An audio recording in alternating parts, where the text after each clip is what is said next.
wonder how soon this thing starts streaming. I assume this would be the very start of the video, or just a couple of seconds in. It should be ready to go now, I would imagine.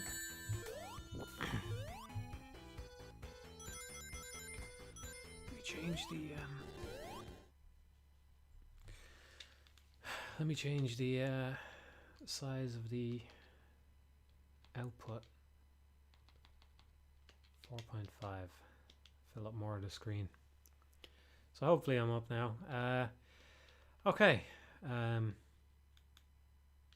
don't know if this is actually going out anywhere, but yeah, I think the stream title still says Alien Soldier, but I'm just gonna stream Sonic for a little bit, I think. I might do an Alien Soldier run in a bit.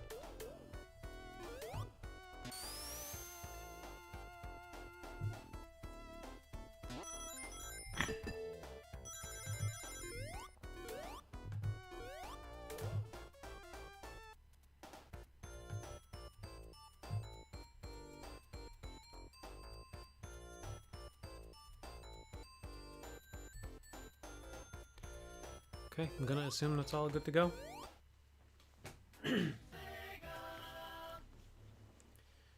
Anybody out there? Somebody want to say hello so I know I'm not streaming into the void?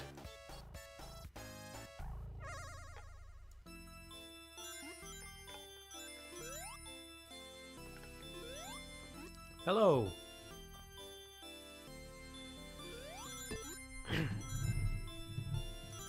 How's it going?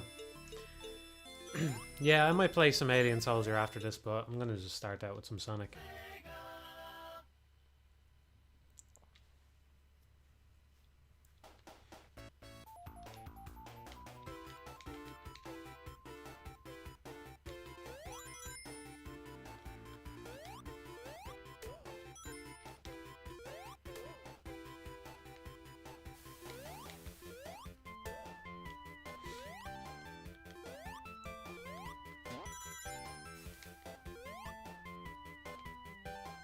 'I would stream some Super Metroid randomizers instead, but I still haven't been able to get a controller yet. I haven't really tried, but I think they're out of stock.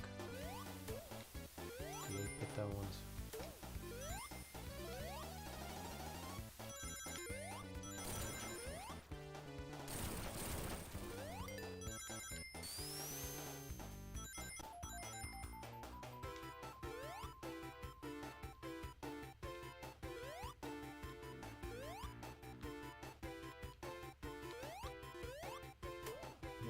Four-year anniversary for Rain World. That can't be true, can it? Was it? Oh god, it is. Yeah. Yeah, because it came out around the same time as Breath of the Wild, didn't it? Breath of the Wild is 4 years old as well. Jesus Christ. Pretty crazy.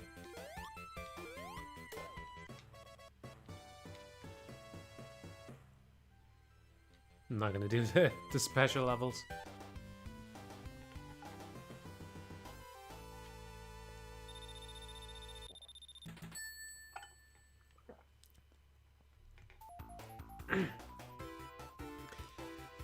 Yeah, I agree. I agree. Sonic would be a better game if the camera was more zoomed out, but it's still good. I suppose I should say one reason I'm streaming this is I just want to examine how it works. There's a really nice if you're interested in the art of the blog posts, then you're gonna get lots of spoilers for next month's one and this one. But there's a really nice breakdown online of how Sonic's physics work, which is a useful resource. It's very impressive for a Mega Drive game, the way it's done. But you know, I just thought it would help to play it. I would prefer to play Super Metroid, just because it's got. Sonic is more impressive in a way, but Super Metroid it has, you know, lots of ceilings and stuff as well, and it's more constrained, and there's a bunch of different movement options and stuff, so it's kind of interesting in that way. But Sonic is very impressive as well.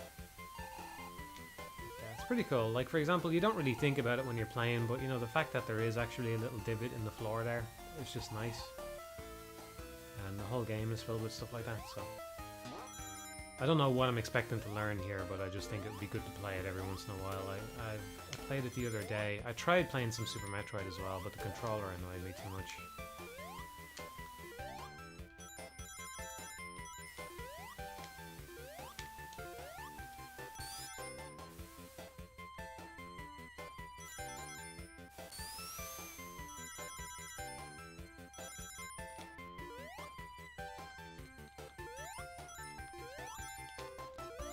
You'll finish up Giga Difficult in no time from the sounds of it. I'm nearly there. I think that's the one that awards you the achievement, because it was actually... I could be wrong about this, but I'm pretty sure that was actually the final level of the game when it first released. So that's why you get the achievement if you beat that one.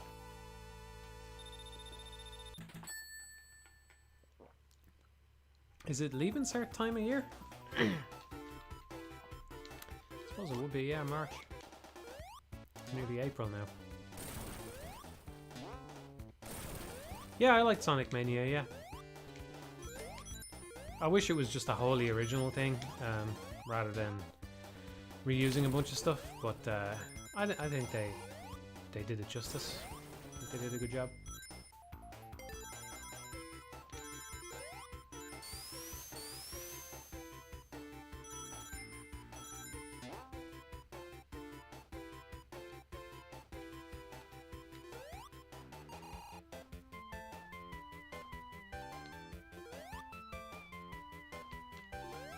Yeah, the Sonic Retro article, yeah.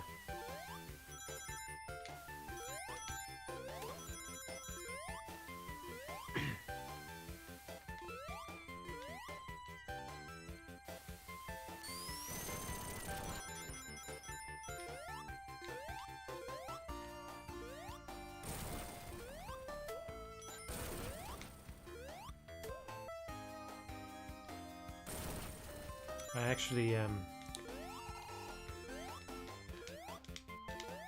I'm assuming nobody actually cares if I talk about a fucking blog post in advance, right? Yeah, I read that Sonic Retro article months and months ago when I was thinking maybe it's finally time to make the jump, you know? And I did some of the preliminary work on the collision stuff. And then I came back to it months later and started working on it again recently. You know, when I officially wrote it up and said, okay, I'm gonna go and try this. And I didn't reconsult the Sonic article, right? So it was probably still kicking around in my head somewhere. But when I was refactoring some of the collision stuff, I basically ended up building a little sensor system, which is very similar to what's in Sonic. So when I went back recently and looked at the Sonic Retro thing again, because there's some other things that are pissing me off, you know. I was trying to see if there's anything there that might help me or cause something to click in my head. And I noticed that the sensor stuff was like exactly the same as what I'd just done. So, like I said, it was probably knocking around in there somewhere, but it was kind of reassuring to see it somewhere else, you know.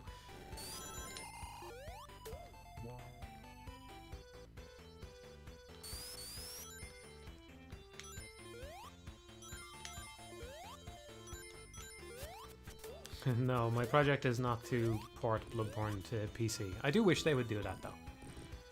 There's always rumors of it kicking around, isn't there? I hope it comes true someday.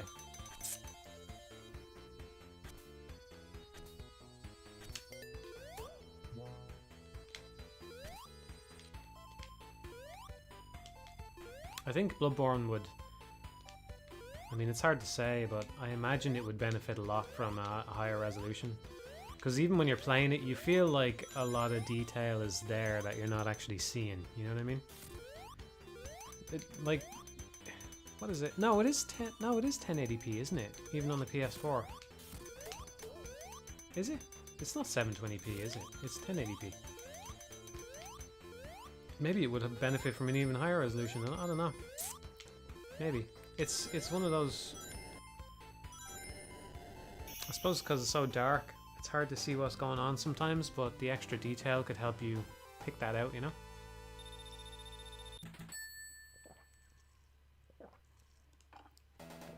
I don't believe Game Maker has 2D ray casting, but you could write something like that yourself.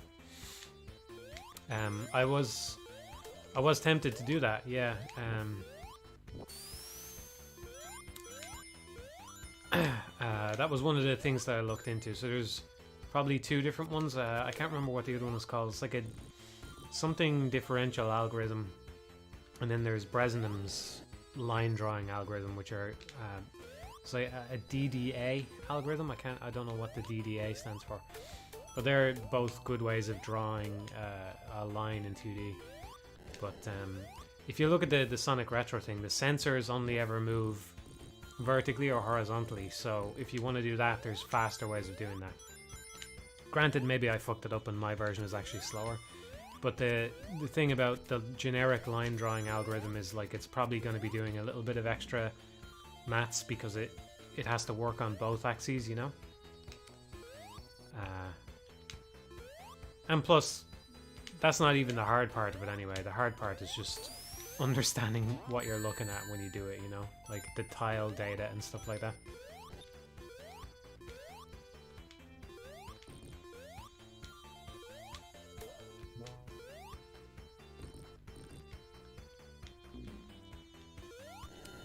I am curious because the Sonic Retro thing, it breaks down the collisions against solid objects and stuff, but I'm curious how moving objects are represented in it, you know?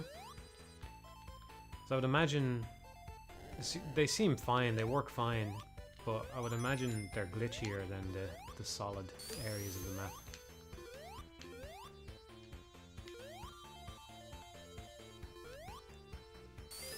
This is one of the things that's holding me up. See, what I'd like to see, what I'd like to check here is that in Sonic, I am pretty sure whenever you have a slope, I'm pretty sure what you're never going to see is you're never going to see a slope that doesn't have a solid tile directly underneath it. Because that's one of the things that's tripping me up. I can kind of solve it, but then it breaks other things, and it's like trying to find a nice, elegant solution to it is hard. But see, the thing is, if you have a solid tile under a slope, then you don't have to worry so much about whether the player can or can't move into that space, because the solid tile will catch them the whole way that they're on the way up, you know? Whereas if you have a slope that just kind of exists by itself, it's very thin. At a certain point, it's very thin. It's only a couple of pixels thin, you know? And it'd be quite easy for the game to misinterpret what it needs to do with you there. It needs to block you from moving past it. But then if you do that and you jump into a slope, that, you know, how does the game know not to block you in that case? And so that's the kind of shit I am looking to get a better handle on in my head. I think, like I said, I think Super Metroid would be the better game for getting this down. But make do with what we have. Oh, you can just run through all this.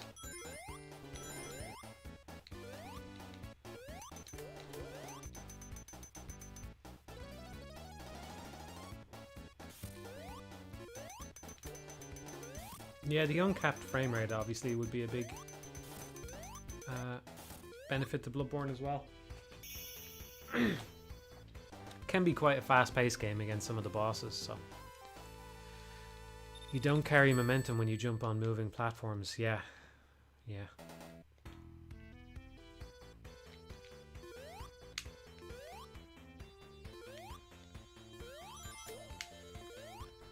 That's kind of that's an artistic decision. That kind of falls within the realm of artistic decisions, I would say. I mean, it's certainly easier to do it that way, right? It's just when you press the button, your jump velocity changes by a set amount, and it doesn't really matter where you are. But, you know, it's not necessarily that way just because it's easier. Where the fuck am I going?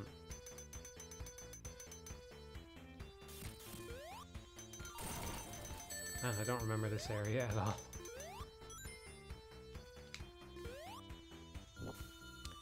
I have considered streaming stuff that I've never played before, but I just... Playing the games matters more to me than streaming them, you know what I mean? The fuck? How do I deal with this? He won't jump. Oh, I gotta roll into it, right. I assumed that you had to kind of get some vertical momentum on them things to break them. Evidently not.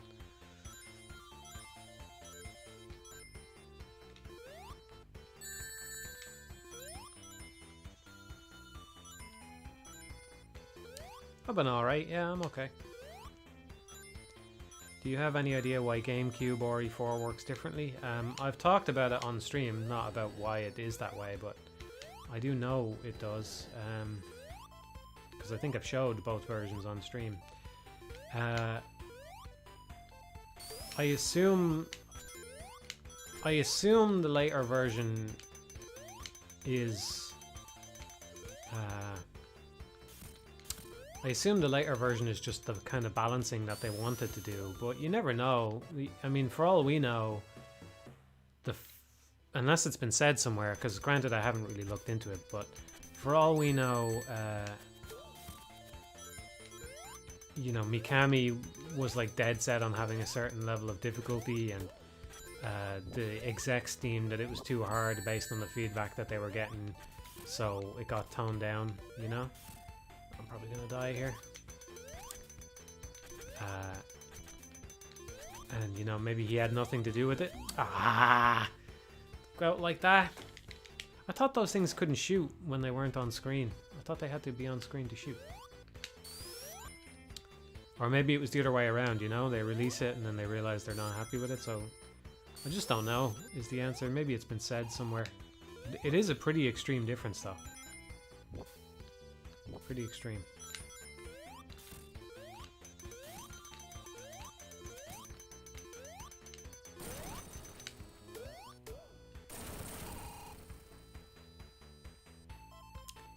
Yeah, so for those not familiar, the GameCube, it's only the NTSC, and I think it's only the US, not even NTSC. I think the Japanese NTSC releases also the newer version. But basically the original US NTSC version of Resident Evil 4, which came out first before the Japanese version, if I remember right, has quite different balancing in it. So you get a lot more ammo, but enemies take a lot more hits. So I don't think I've done a full playthrough on it. I've gotten most of the way through it. I don't think I ever finished a full playthrough on that version, but yeah, so basically what it amounts to is that ammo is a lot less of a concern, but I would say overall it's the harder version, if I had to pick right now. Because it's not that ammo isn't a concern at all in the other versions. When you get good at it, it definitely is. But it's not the thing that makes the game hard, I would say anyway. You know, the lack of ammo is not really the thing that makes it difficult. It's just that some encounters are difficult, right? You know, when you're in the cage match, that's going to be hard, you know? Even if you only have a little bit of ammo. Or if you have a lot of ammo, it's going to be hard. But it's going to be harder when the guy has a ton of health as well. So... But yeah, it's pretty drastic difference.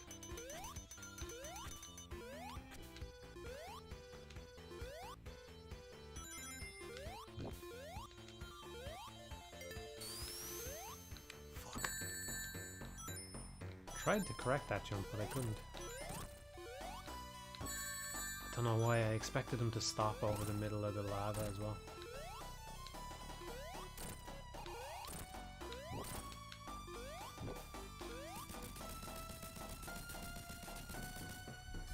Which Resi 4 is the definitive one? I don't know. I don't know. I think the challenge of the NTSC version is pretty good.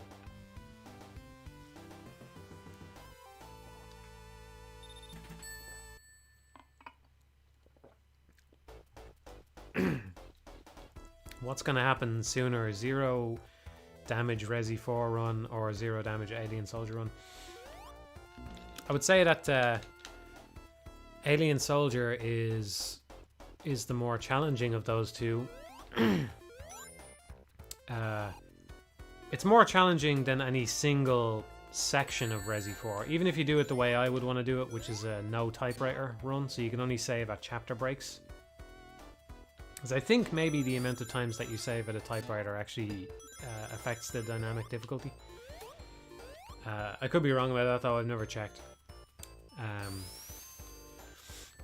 So Alien Soldier will be harder than any single section of Resi 4, I would say. Just because it's about 40 minutes where you have to do everything perfectly. But it always bugged me that even when you're in a ball, those things still hurt you. Because they don't look like they should be able to. Anyway. But yeah, there's some parts of Resi 4 that I would say would be harder as in kind of burst difficulty. You know what I mean?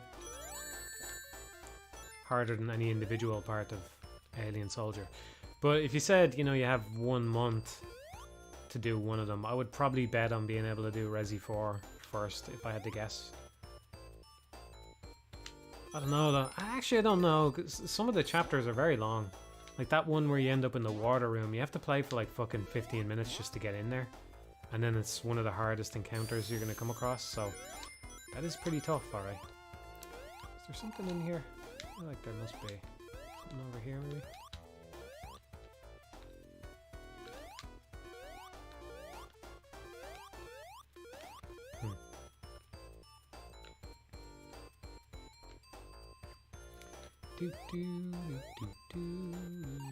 I've no sound, by the way, so I'm probably totally off timing on the music. I was looking at chat there. Matt, I tried showing Cowboy Bebop to some girl I've been seeing. She thinks Inuyasha is better. Should I tell her it isn't going to work between us? I've never seen Inuyasha. Never seen Inuyasha. Oh, I will say, actually, thanks for reminding me. I don't know, man. You gotta figure that shit out yourself. Cowboy Bebop is a very likable show, though. But you know, just because she likes something else more doesn't mean she doesn't like Cowboy Bebop. I'm afraid that thing's gonna hit me from off screen. Oh yeah, so a little while back, I've actually probably streamed a few times since then, but I didn't remember to say it. Guess who finally watched Full Metal Alchemist? Full Metal Alchemist Brotherhood, that is. I did! So I must be one of the 5 people on the planet who hadn't seen it yet. But surprisingly good. Surprisingly good. Obviously a very, you know, very shonen sort of show, you know. It's, oh, look at that. Yeah, I really like it. I gotta say, the one thing that sticks in my memory, there's a spoiler here, close your ears for 30 seconds if you don't want to hear it. The one thing that sticks in my head from Full Metal Alchemist that I absolutely loved about it was the bit at the end where they reveal the shadow of the moon thing. That was fucking genius. I fucking loved that so much. So much. I thought it was great.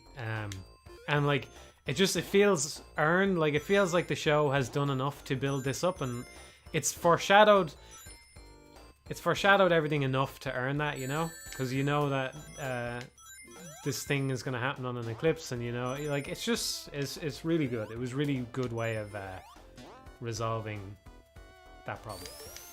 Because, you know, you get a sense that I said 30 seconds, so I'll be more vague now. You get a sense that a certain character has a plan of some kind, but you don't know what it is, right? And I was thinking, what could the fucking plan possibly be at this point? And then they pulled it out, and I was like, that was totally worth it. It was so fucking good. So good. No, I didn't cry at all during it, no.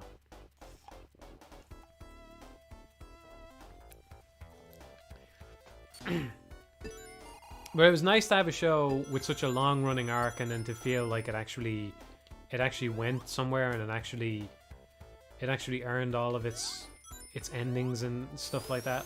It was good. It was good. I'd say my biggest complaint with it is probably, you know, especially towards the end, probably not enough people die along the way. I feel like the show is trying to make out that the stakes are at a certain level, and it doesn't really back that up by killing off enough characters. Not that you just want to indiscriminately kill a bunch of characters, but I do think that there was a couple of people that maybe should have gone out. But overall, I thought it was great, yeah. I thought it was great.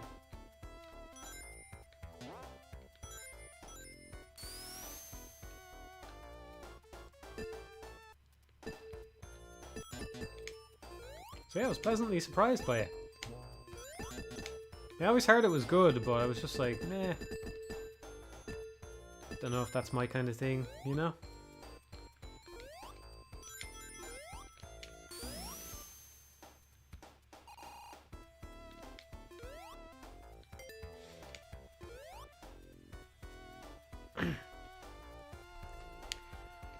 No, Brotherhood is the actual thing. Apparently the other one is shit, so just watch Brotherhood. It's Brotherhood was basically an anime that, or sorry, the other one, the non-Brotherhood one, is an anime they did while the manga was still ongoing, and they had to make up their own answers to a bunch of plot points, and apparently they're shit. I read what some of the differences are, and it does not sound good. But yeah, Brotherhood is very good.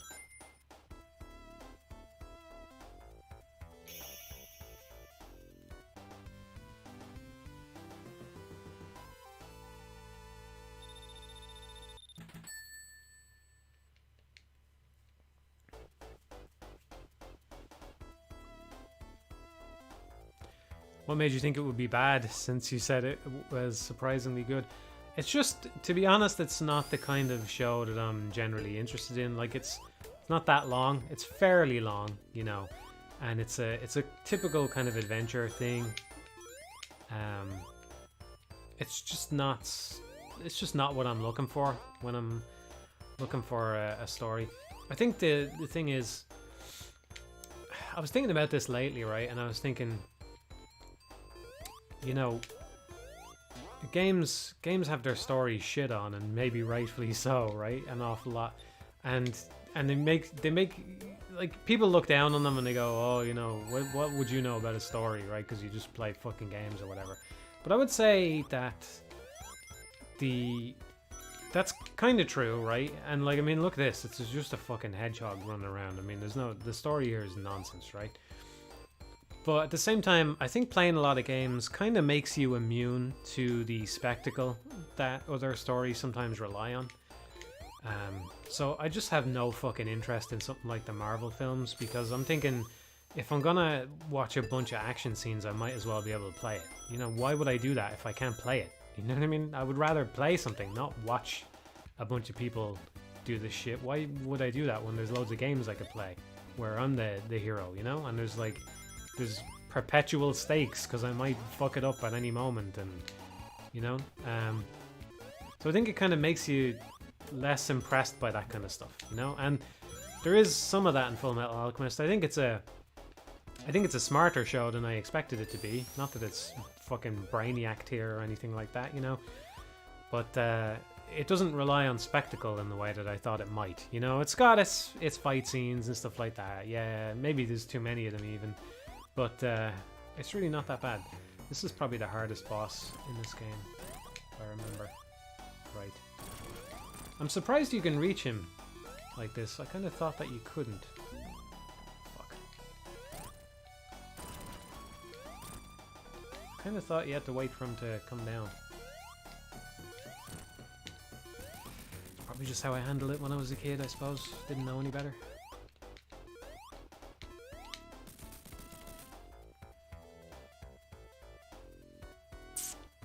I don't watch hardcore, and I haven't seen Elfen Lied actually, or Lied, if that's how you're supposed to pronounce it. I just like something else, you know, something that doesn't rely on action so much.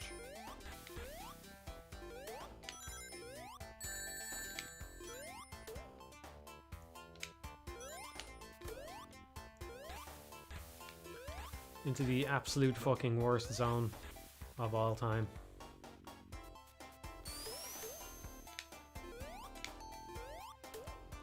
You don't even, this doesn't even count as an air thing, does it, in this game? Nope. Man, when I was a kid, the boss in this zone was the big showstopper for me. Curious if that water level actually changes or if it's just a... When does my physics actually change? It does seem to... You know, I always thought about these things when I was playing stuff, but I'm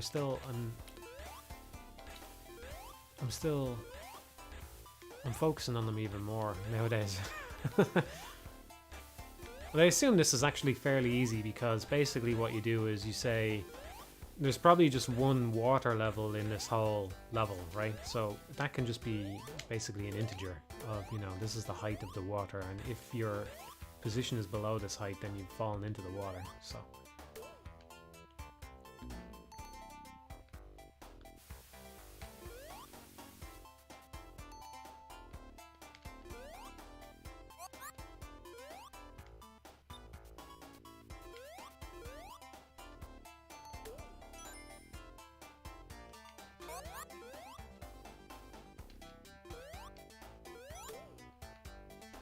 does this come back? Huh, it does.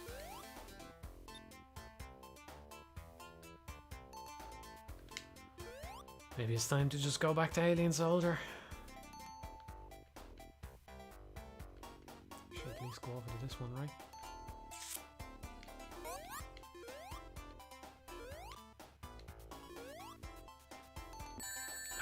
Just trying to read the chat. I thought that thing was going to go over my head.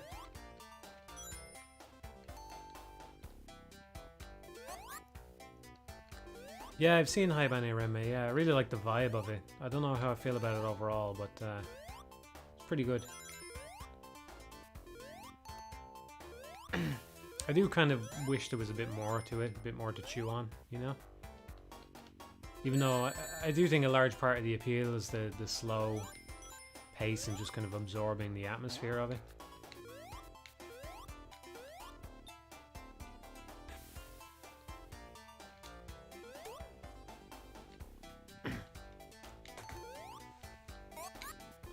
Yeah, actively malicious. Yeah, that's kind of a good way to describe this level, alright.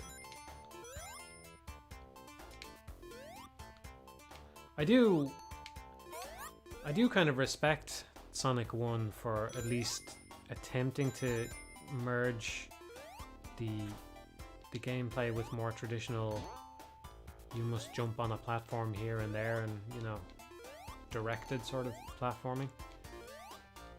I don't hate the, what's the other one that I did a minute ago? The one where you push blocks around and you're inside. I don't hate that, the way a lot of people seem to. The underground level, what's it called again? It's not Marble Garden. I always can mix it up with that from the third game. Mix up the name. What's it called? I don't know. Fuck it. Whatever. The second zone in this game. I don't hate it. I don't think it's great or anything, but I do think it's nice to have a change of pace, you know?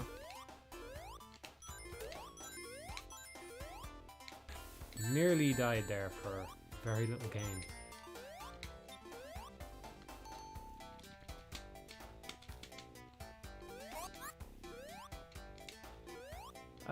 Yeah, I can kind of agree with that. Yeah, I think Sonic 3 presents its story pretty well, but its story is anthropomorphic animal goes and beats up evil robot man. Sonic doesn't have a good story, you know? You can say that the presentation is nice, and I agree with that. And I'm not saying it's bad, because I think it doesn't have much story in it at all, so the fact that the story isn't good doesn't really matter, you know what I mean? If the presentation wins you over, you know, and you feel like you go down to the lava level and you see the ship in the background and it makes you feel something, right? That's okay. Yeah, that's not necessarily story, exactly. I don't know what I'm trying to say here, but it's not narrative. Or it is, but I don't know.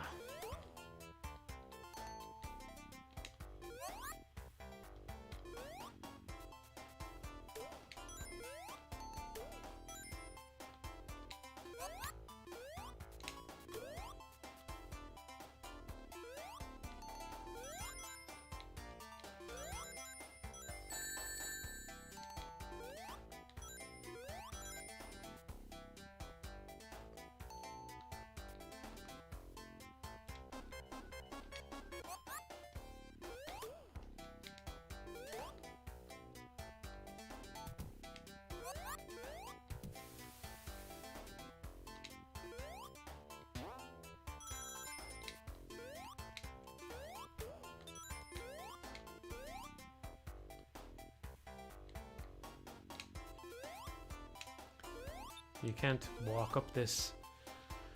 There's basically a little thing on Sonic that kind of checks the wall. That's probably just about set up at the right height so that he can't walk over it.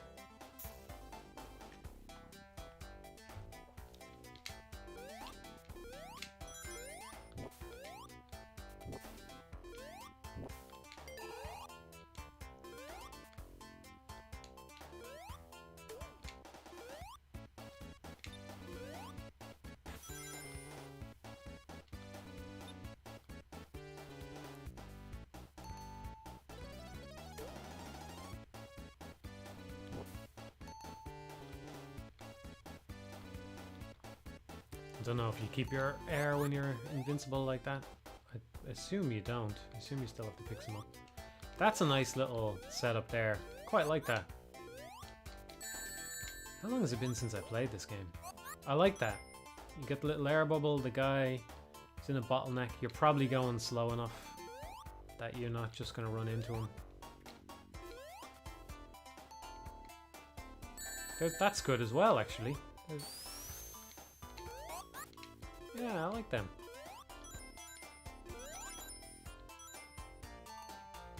See, that's the kind of thing, as much as I prefer the later games, by which I mean 2 and 3,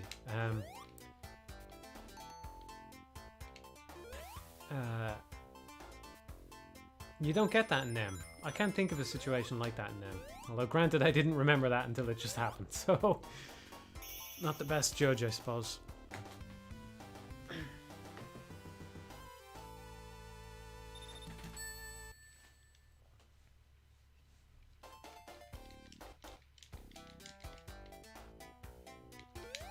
Whoa.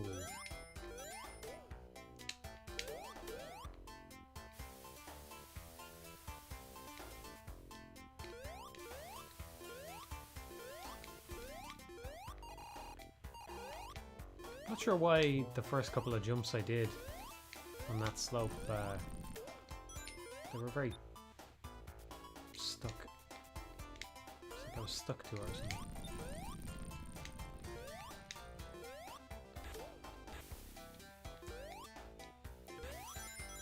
I like how rarely I've been picking up lives as well. I probably would have a few more if I was doing the special stages.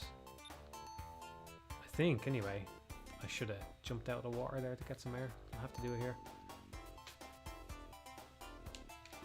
I haven't played the new Monster Hunter. I'm not going to get it on Switch. I might get it when it comes to PC. I might just go back to the first one at some point, because I'm so deep into it, I might as well just fucking finish it at this point.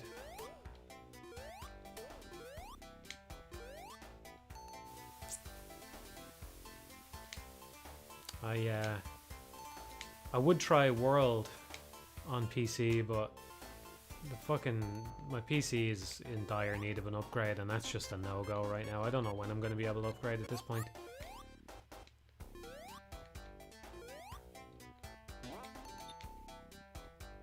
Situation is absolutely fucked. I mean, it could be a long time before it's back to normal from the looks of it. I don't know. What's the chat assessment here? Give me some wisdom of the crowd bullshit. When are we gonna be back to normal on the component front?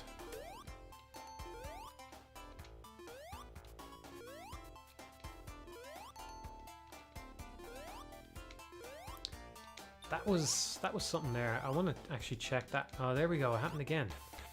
This is a good place to test. So hang on. I want to just get a feel for this here. See, there's something that's I'm not trying to rip on the game or anything, but there's something definitely going a little bit wrong with the collision there. It's like it's changing its mind about whether you can get up there or something like that. It's like I'm just barely hitting some boundary. And it's not letting me up. It's barely noticeable. It was happening worse. It's there, that was it there. Is it happening here as well?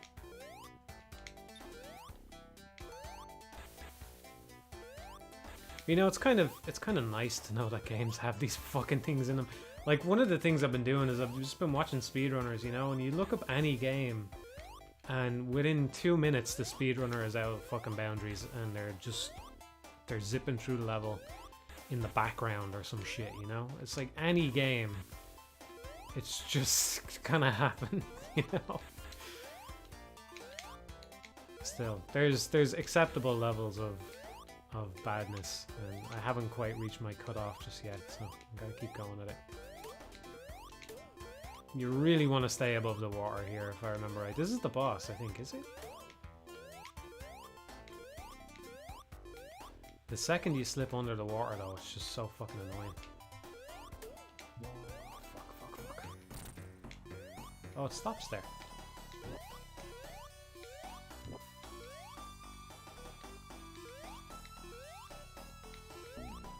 Oh my god. Oh no. No. I'm fucking dead now, I think. I think I'm just basically guaranteed to die because I fell so far. Unless the water waits for you. Maybe it does. I don't think so. I think I'm dead. That's fucking shitty. Oh no, no, no, no! No! Oh.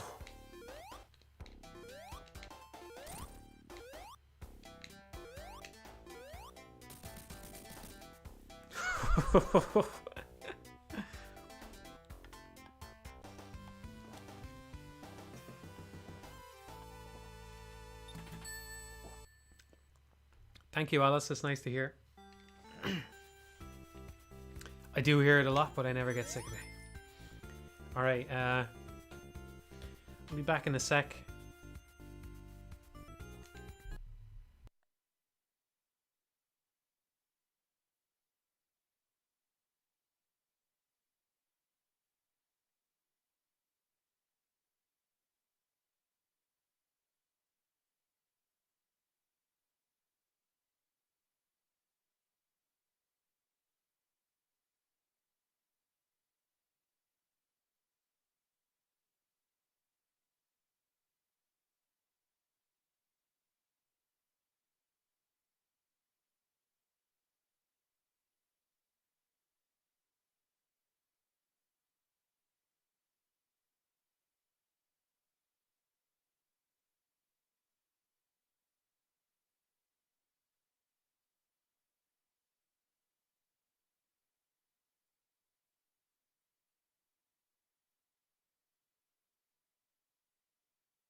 Hey.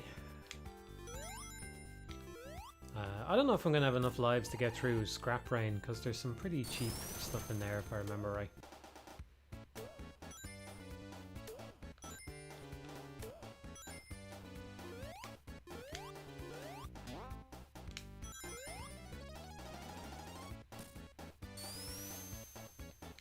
Oh, if I go back up here, is this thing down now, or back up? It is. There we go.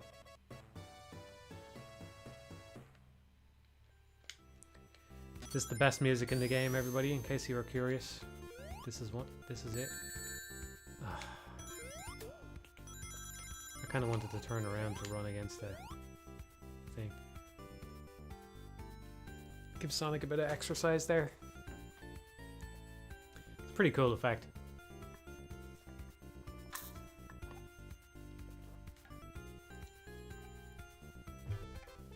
What do you mean you can't hear the music?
turn it up to 11.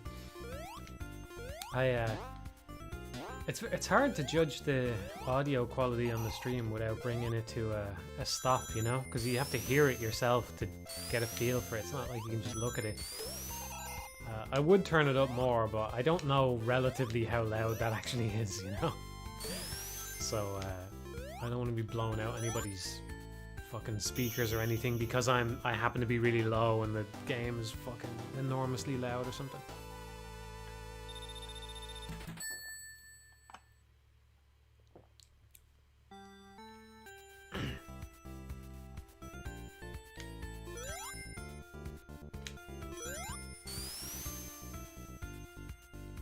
Oh, look at that. I don't know if I ever noticed that before. That's a really nice parallax going on in the background. It's like a ceiling or something like that. It's like there's just stars on a low ceiling or something. I suppose I don't know if I should say if it's nice because I don't know if that's what they were going for, but look at that. It's pretty cool. It's kind of like just those fucking plastic things that you'd stick on a ceiling, you know? I think it looks pretty cool.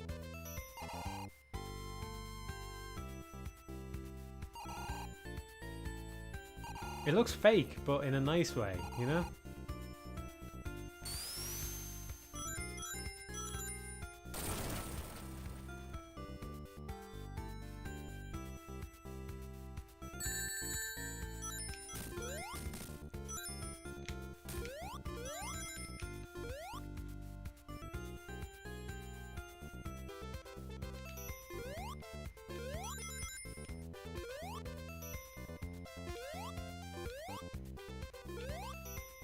Kind of interesting that they're all square.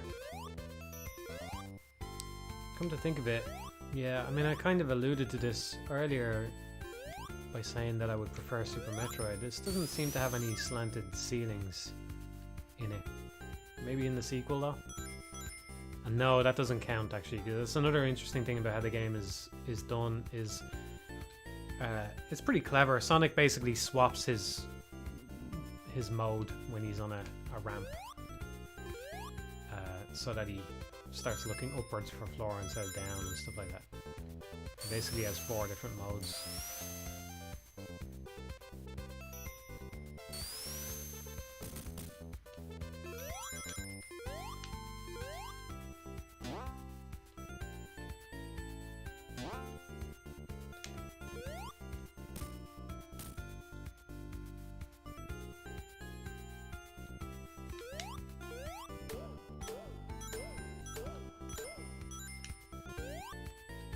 Be a shame when we lose all these rings.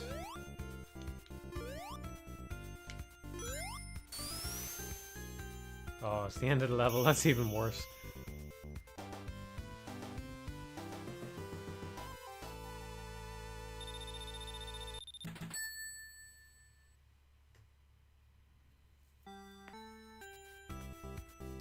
Yeah, I don't know if you'd call them trigger volumes. I think it's just actually the floor. I mean, it's basically the same thing, but yeah, the floor itself is set to a different thing that once the sensor hits it, it changes his thing. I don't know. I didn't actually read it. You know, I don't read instructions. I just look at the pictures.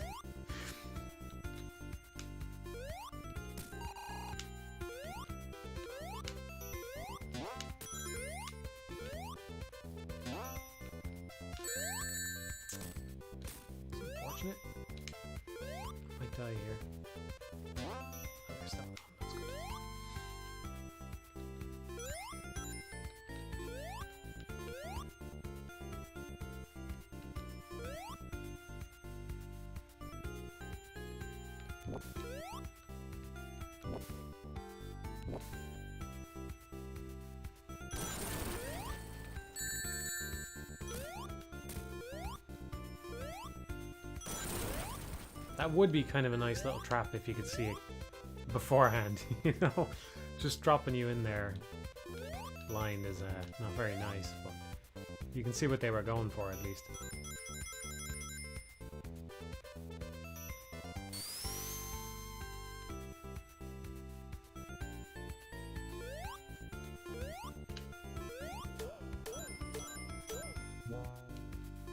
How do I feel about the ring system? I'd say it's probably better in Sonic 1 than any of the other ones because lives are more rare. So it is kind of nice in that way. I don't know, it's unique. It's okay. I mean, you can see how I'm playing though, right? You know, I'm not really being very careful. I'm just going, oh well, I have a ring, so it doesn't really matter.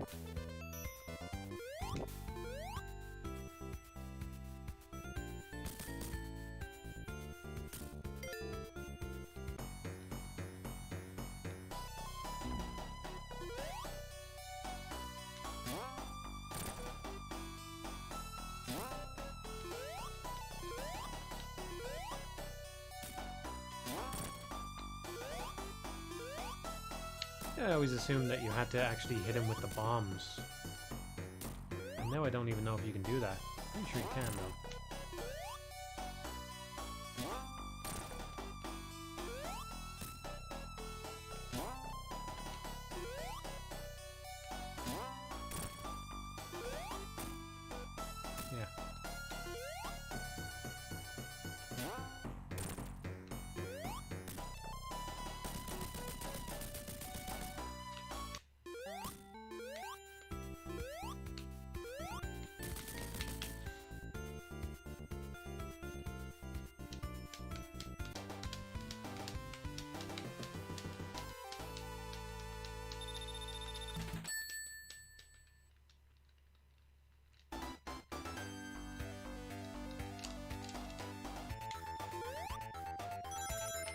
Here's where it all goes to shit.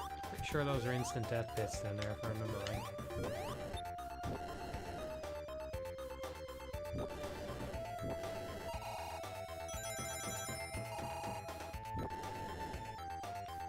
I can't even remember what to do here. You have to get over all the way over here.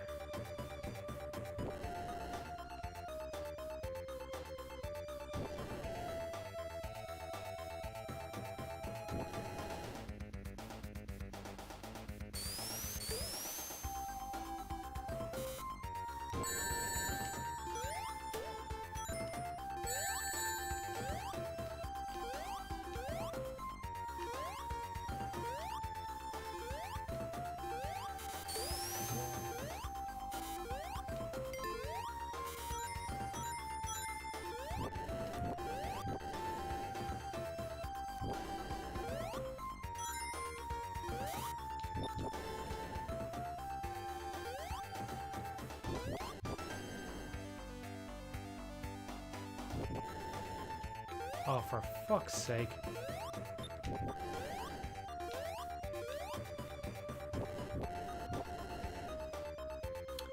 No, I've never played Risk of Rain. I'm interested in trying them. I'll probably just skip straight to the second one if I was going to do it, because it looks a bit more interesting to me, but I haven't got around to either of them yet.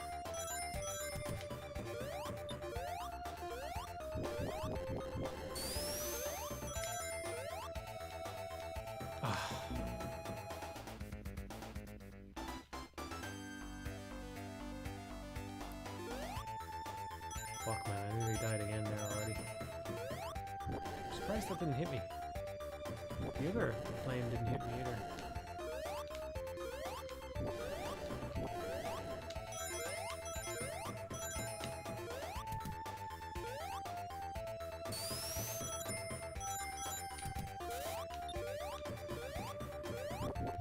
You would hope those platforms that I just went over are on a local timer, so that if you're, oh my fucking god, so that if you're running they don't open, but I wonder.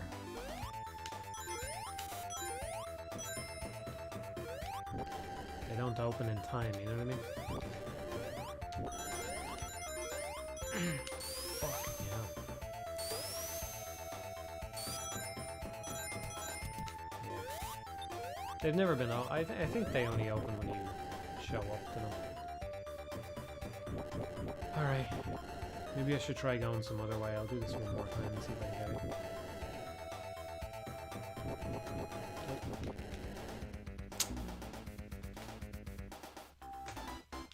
Man, that's difficult. That's genuinely difficult right there.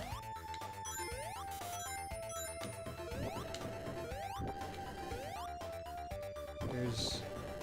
Maybe I should drop down. Let's see what's over to the left when I get out here. Well, that kind of traps me, I think.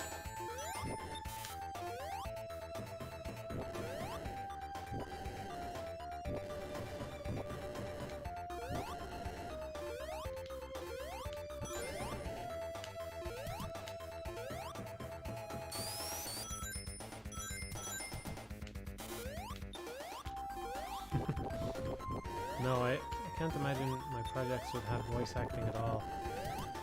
So it's not really a concern. If you weren't running, you won't get across, so I should just fucking run for it, maybe?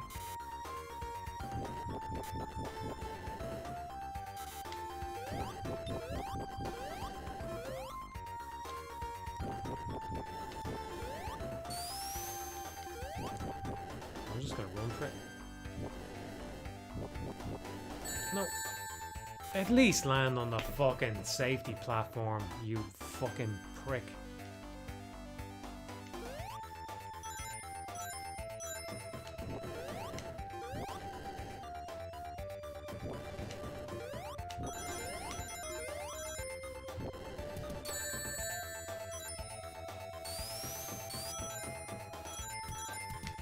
I really should have looked somewhere else. Why didn't I?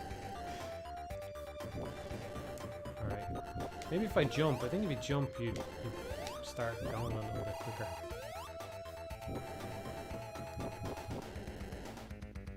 Can't see the... See, I want to get a nice run up to it, but I can't see the fucking line yet. Oh.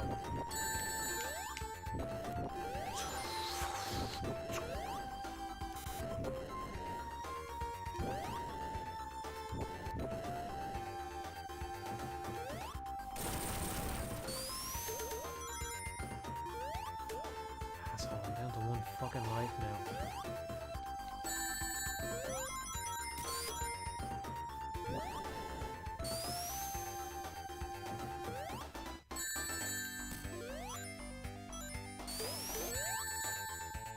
Just want this level over with. I'm pretty sure this is the end, is it? Yeah. Still have 2 more to go though, 1 life.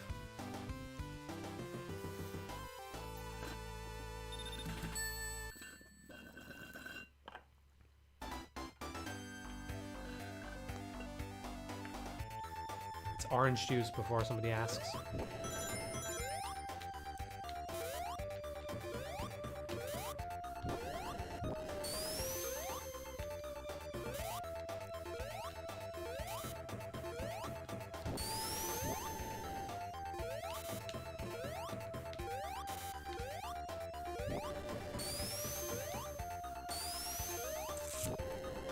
Man, it's pretty picky about the angle on that.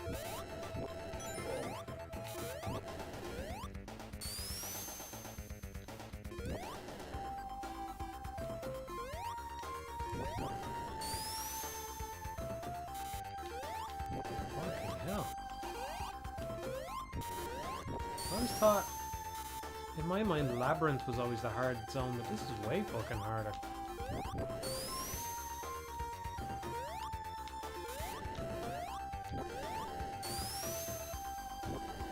Oh, you get... What the fuck? I didn't press a button there. Oh, you get fucked off it for some reason. Why is that happening? Just trying to get my bearings here, you know?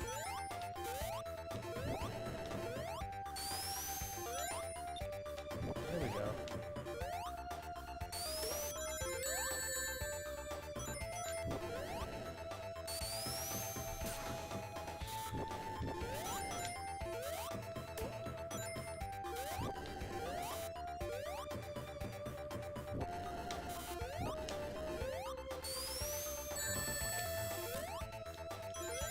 Jesus Christ.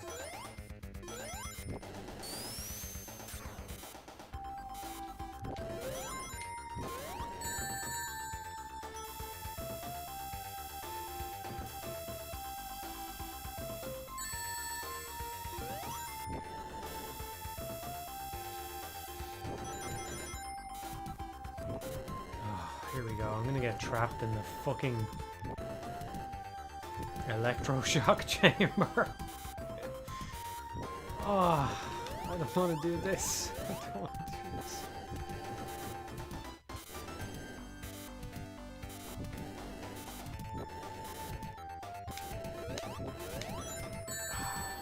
No!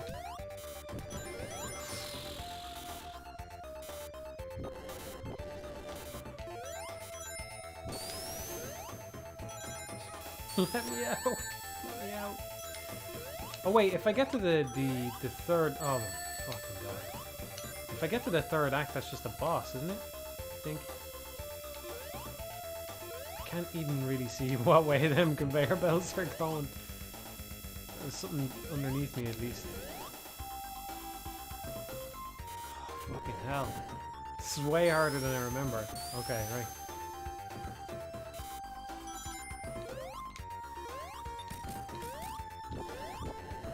I should probably just stop trying to go so fast, just slow down a little bit. There's kind of a pace the level wants you to go at. Oh, there we go. Oh, watch me get crushed now or something. Watch. The game's got a crush trap waiting.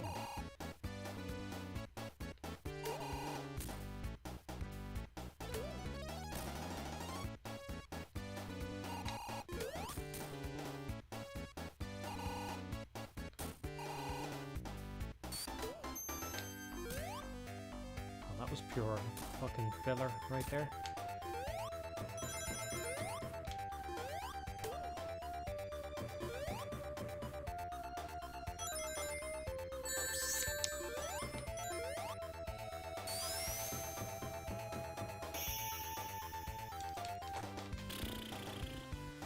Yeah, there's only a tiny bit of labyrinth zone, isn't it?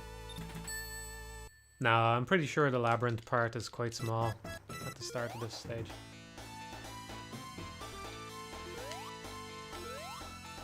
Oh no, he's gonna step on the button. I'm dead.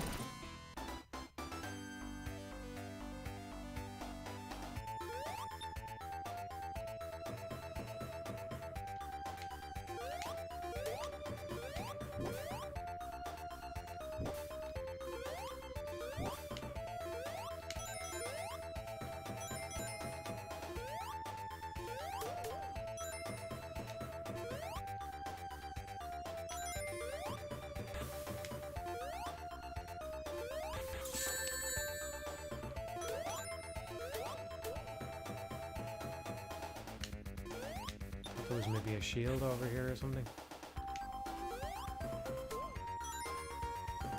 I'm gonna get killed by the last boss, I can feel it.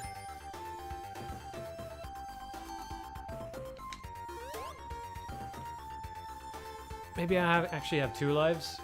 This is one of those things, trying to guess whether you have 1 life or 2 when the counter says 1.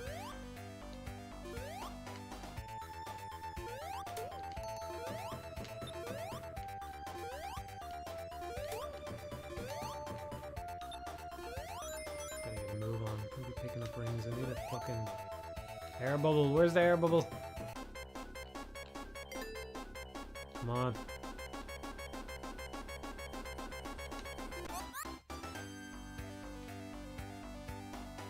I don't know if they intended for it to be this way, but it is kind of clever and kind of horrible that the way that it shows your air meter looks like air bubbles as well.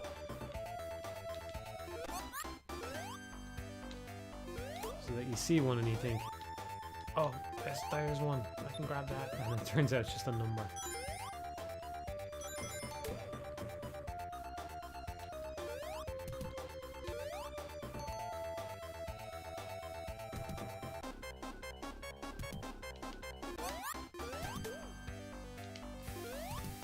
I wasn't sure if that was going to open there. I thought maybe I had to hit a button or something. Man, I thought this section was shorter. Is this the end of it now?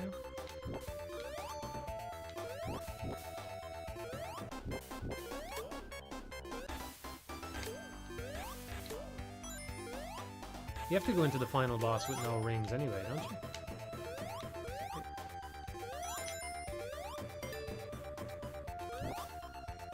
This is way longer than I remember. 2 minutes so far.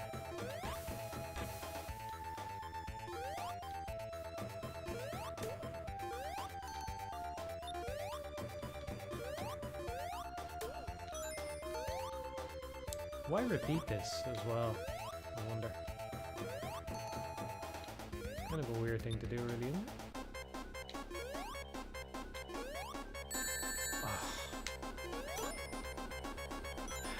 Come on now. Come on.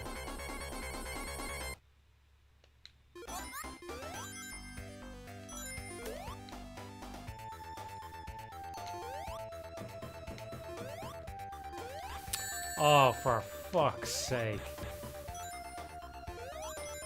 Jesus Christ.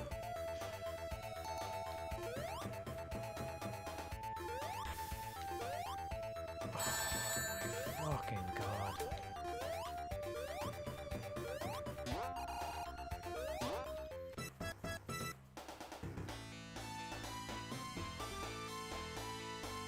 You can die really easily in here.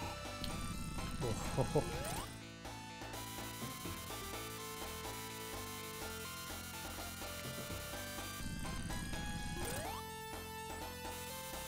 think the best thing is just to stand here and jump like so. Gotta get him 8 times, I think, isn't it? That's 3. Oh, 4.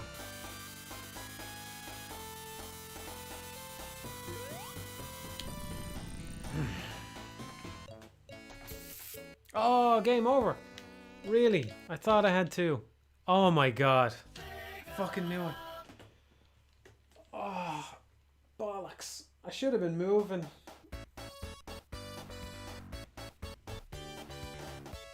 There you go. We gotta do the whole game again, right? Yeah, fucking right. Alright. I'll give Alien Soldier a shot.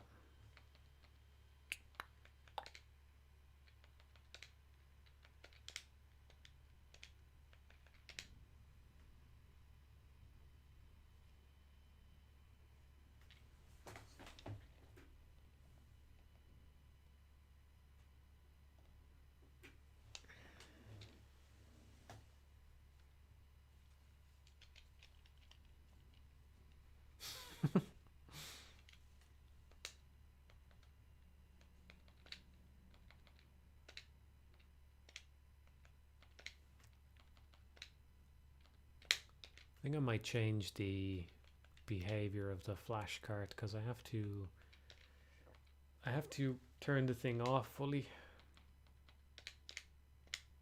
It's kind of handy when I'm playing Alien Soldier, but I don't know if it's worth it.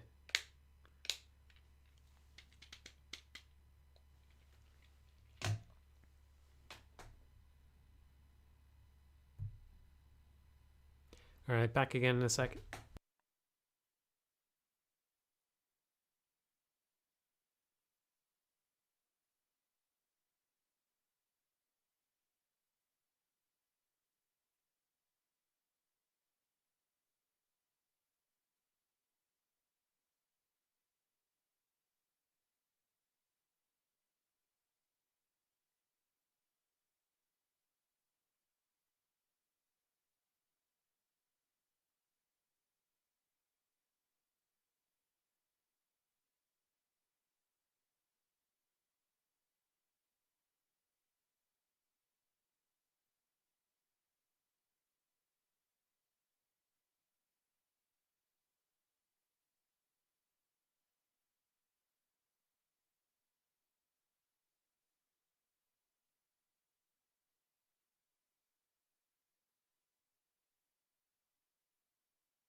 Hello everyone.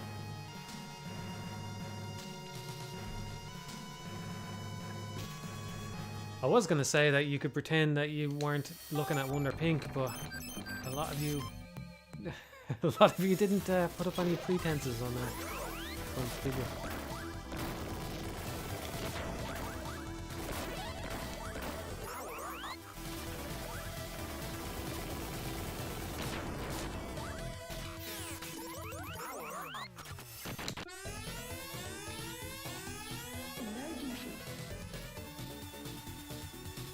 No, I haven't seen the Snyder cut.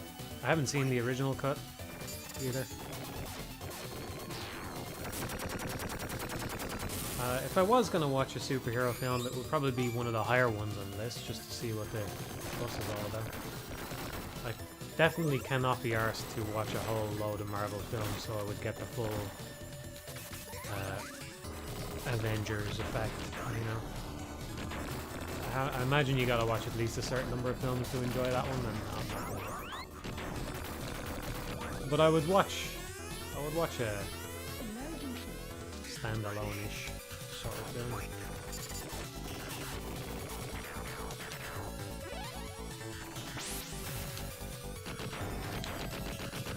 And that's the quickest we've killed Android on stream. That's how quick.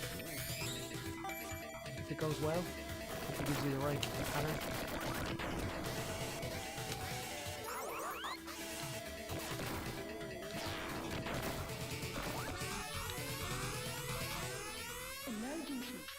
I have seen Guardians of the Galaxy, actually. I've seen Guardians of the Galaxy and Ant-Man, the first Ant-Man. I think those are all the Marvel films I've watched. I watched the old Spider-Man films years ago. They're not part of it though, are they?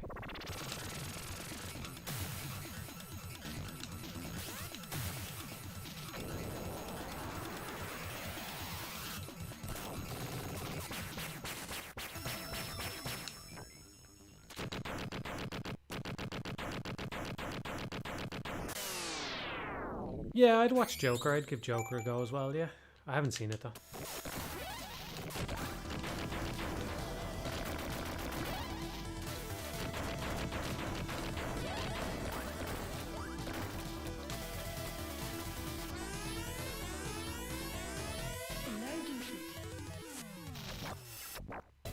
Deadpool, I'd probably watch that as well. Yeah, I haven't watched that one, but I could see that one being fun.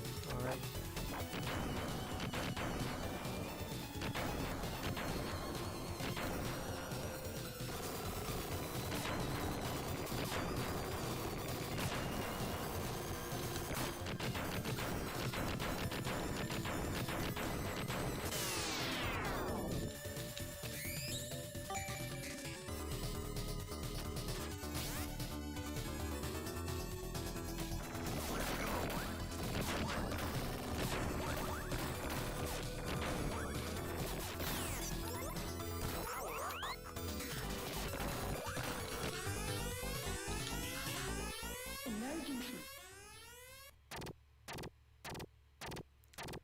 No, I haven't watched any more Kurosawa films since I mentioned it. No.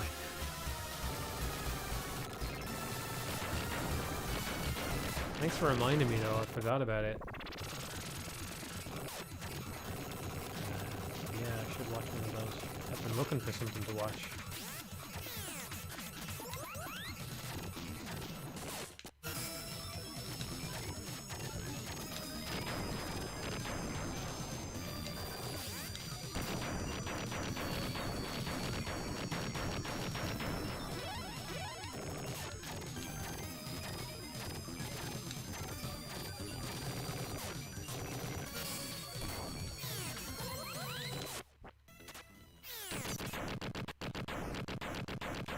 Game audio is a tad loud.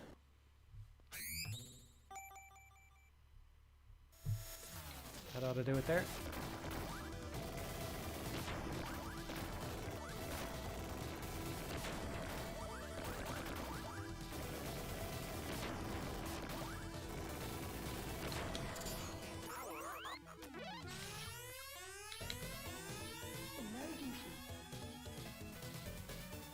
Yeah, I've seen Shin Godzilla. Yeah, I really like that one. It's good.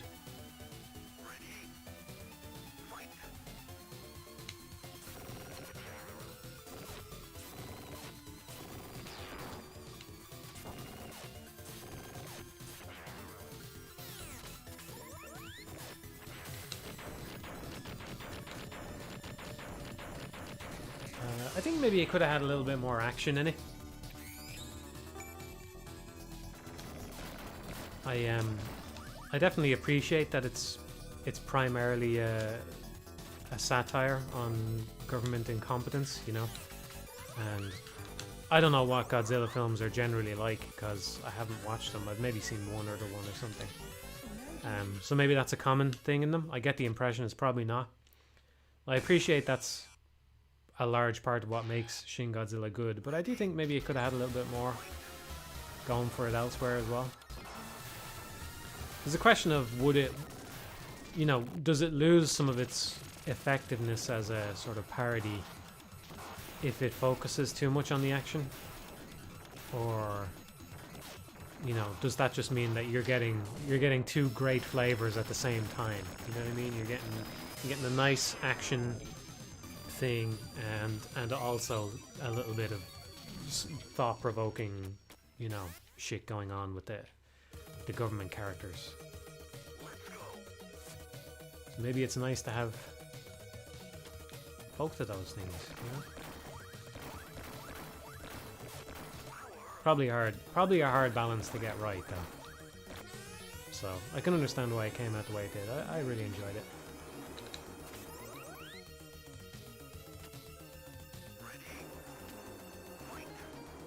No, I'm probably not going to watch Kong versus Godzilla. I don't know. I might watch some more Godzilla films. I'd probably go back and watch the original or something though if I was going to watch another one. I'm interested to see if Shin Ultraman turns out well. I've never watched Ultraman either, but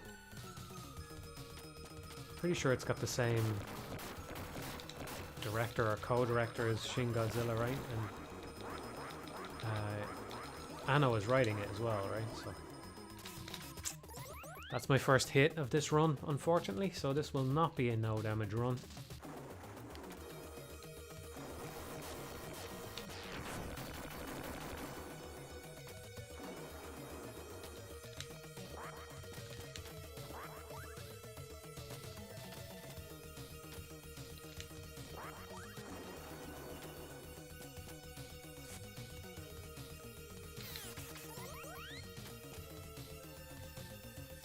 Shin Ultraman is, I think it's co-written or something by Anno. I think he's not directing it this time though.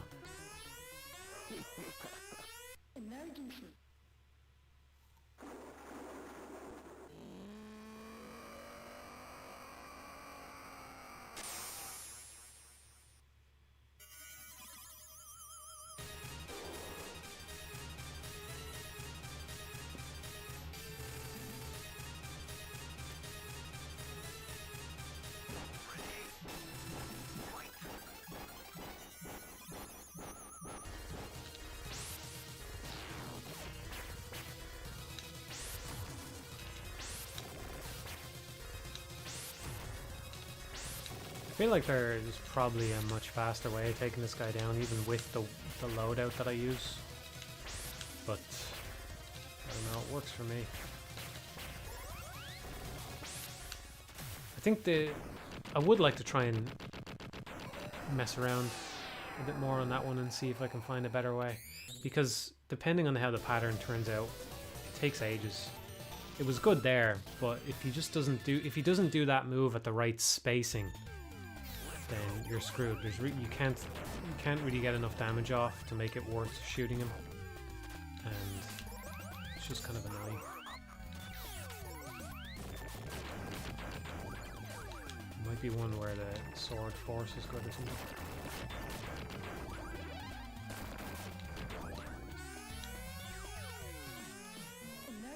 I'm gonna unmute the TV because it's a good run, so I would like to have sound for this guy.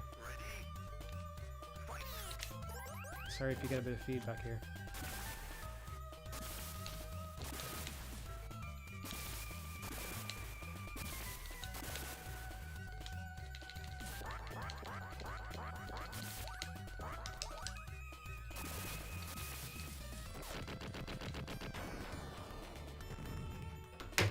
Pretty good.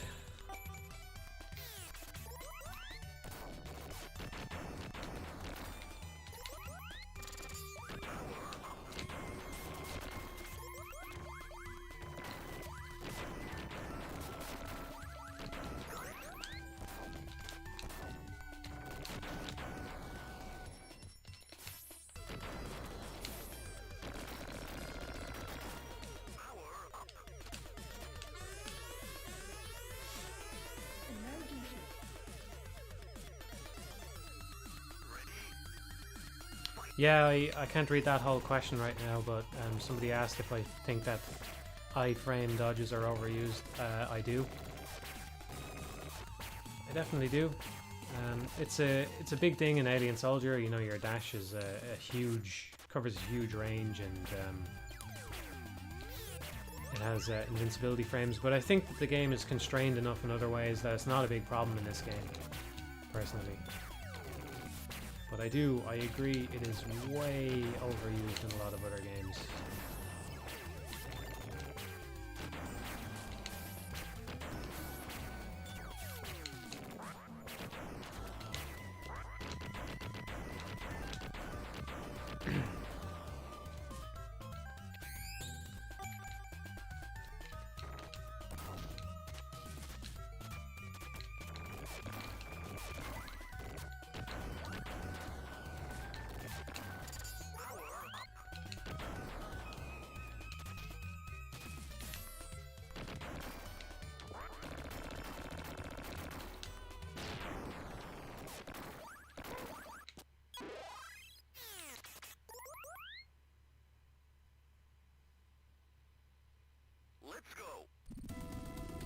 Yeah, this is the Japanese version of the game, so that answers your question.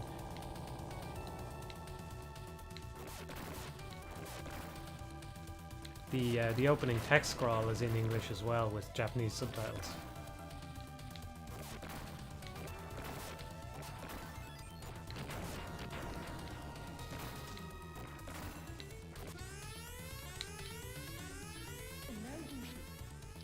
Here we go. This is where it all goes down the fucking tubes. I know I've been hit already, but it's a good run. I'm not practiced enough to do this guy properly right now, I don't think.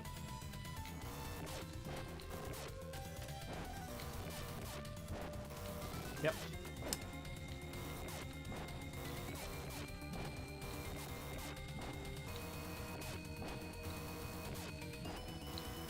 I won't be too annoyed if I can get my dash back. That's the main thing.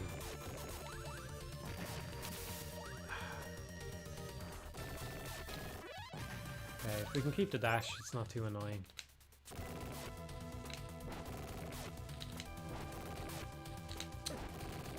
He's being an absolute fucking prick there.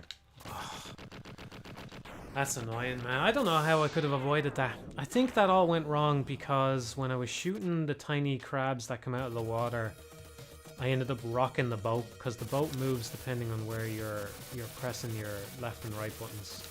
And I think it was kind of wobbling, and it ended up wobbling back further than it would normally. So I didn't really have any space to get behind the attack. I don't know. I'd have to watch it back, but that's really fucking annoying.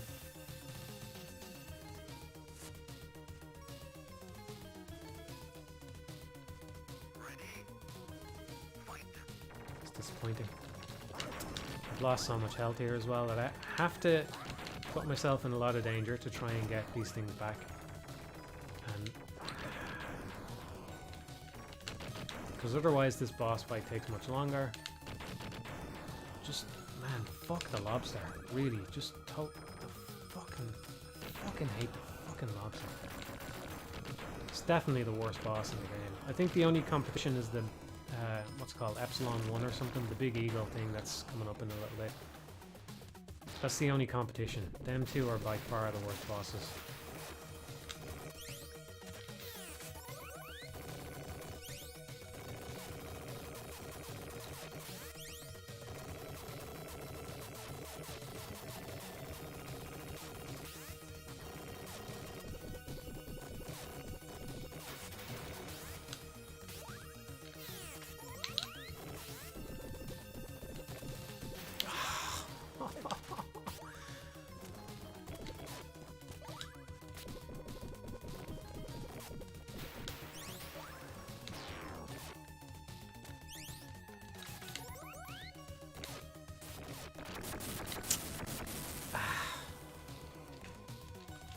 Disappointed. Genuinely disappointed at how this run went. I haven't really been getting too invested in them, but just fucking spiraled out of control there. Thought we had a good one. I thought I could get under 10 this time. I don't think it's going to happen now, though. I must already be on 7 or something like that.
And he really does not take a lot of damage from the dashes. I would have thought he was well under half health. Fuck.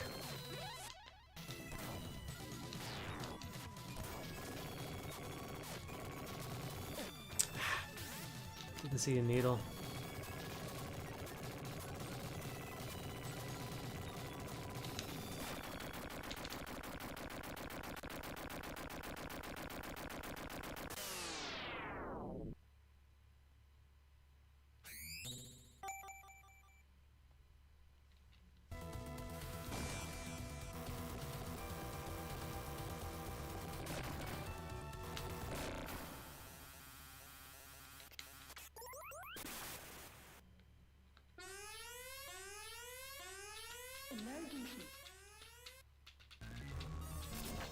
Should a developer always strive to make a game no damage runnable if you can get your health back through a skill like in Fury? I'm not one to say developers should always do this or that, you know. I don't think they should always do anything, but personally I much prefer when you can no damage a game, yeah. I just think it just makes sense to me. I don't know. I do wonder to what extent this is an extremely like archaic mentality these days, because people haven't grown up with the same games that I've grown up with. They've grown up with a lot of regenerating health games, you know. But personally, you know, for me, the kind of games I like to play, and most of the games I would say that came out when I was growing up, they were just, if you got hit, you did something wrong, you know? And that's all there is to it. It's like, it's supposed to be something that you did wrong for that to happen, you know?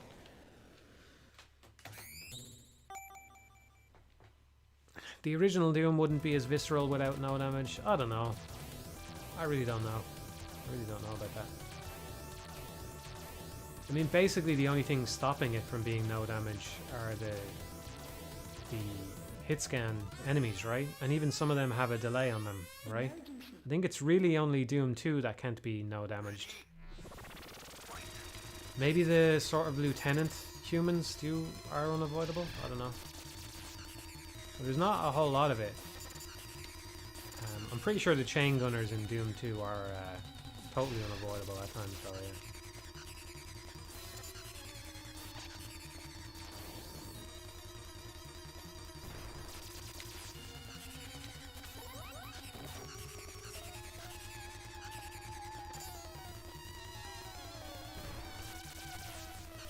Well, someone said you can no damage Doom. You can no damage a lot of games that you probably can't actually no damage. You know what I mean?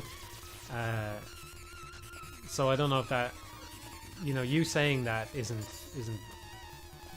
Maybe we're not talking about the same thing, you know? Because I don't know. I feel like you probably can no damage the original Doom if you play it right, but probably not Doom 2, if I had to guess.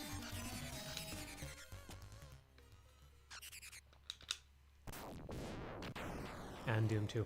Well, that's where I'd have to look into this. I'm pretty sure the chain gunner enemies mean that if you're gonna no damage it, you gotta do some fucking weird tool assisted bullshit or something. I could be wrong about that, but I'm just saying that there's a difference between, you know, theoretically, if, you know, the cosmic ray hits the computer at the right angle, then it flips a bit and you can no damage the game, versus, you know, you can actually sit down and if you're good enough, you just no damage it over and over and over again, you know?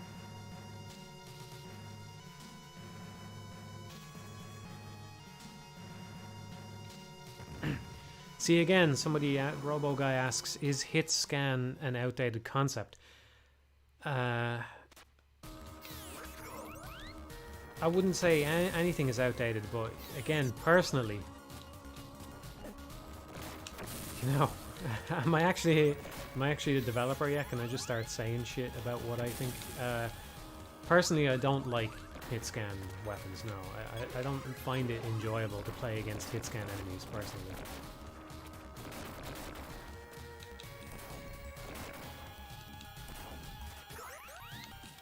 I was never blown away by the Uncharted games or anything, but I went back to play them one time a few years ago, and I got so fucking frustrated by them because it's just a bunch of hit scan shit, one after another, you know?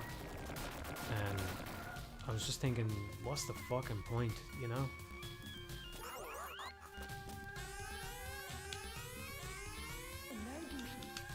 I just don't like getting hit and stuff, and I don't want to give anybody a mistaken impression because I did those commentaries and I'm doing this now. It's not that I don't get obsessive about it either. In fact, I can be pretty lazy the way I play games sometimes. If a game lets me get away with a certain amount of sloppiness in my play, I'll be pretty lazy with it, like what I was doing with Sonic just earlier, you know? But at the same time, I like having a game where I know that I can go and do that, you know? And if I find the game enjoyable enough, maybe I will. And it doesn't even, you know, doing these Alien Soldier streams, it doesn't even really matter if I can get all the way through the game without doing any damage. It's just knowing that the game is playing fair makes it a game that I want to revisit, you know?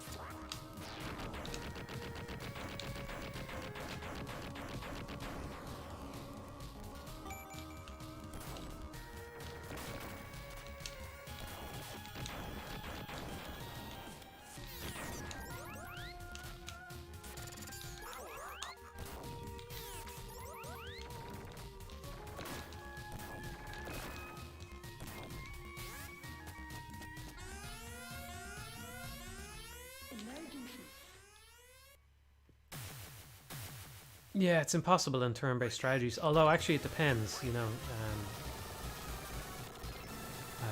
It depends on what you're talking about, because Invisible Ink is one of my favorite turn-based strategies, and I would say that you can kind of no damage that, in a sense, anyway.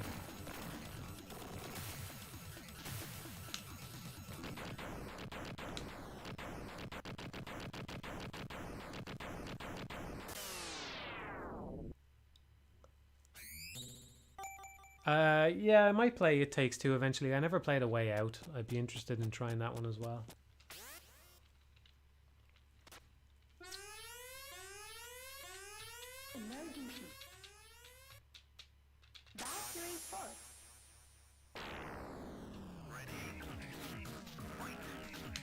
Yeah, you probably can. You probably can no damage to Mario and Luigi and Paper Mario games as well.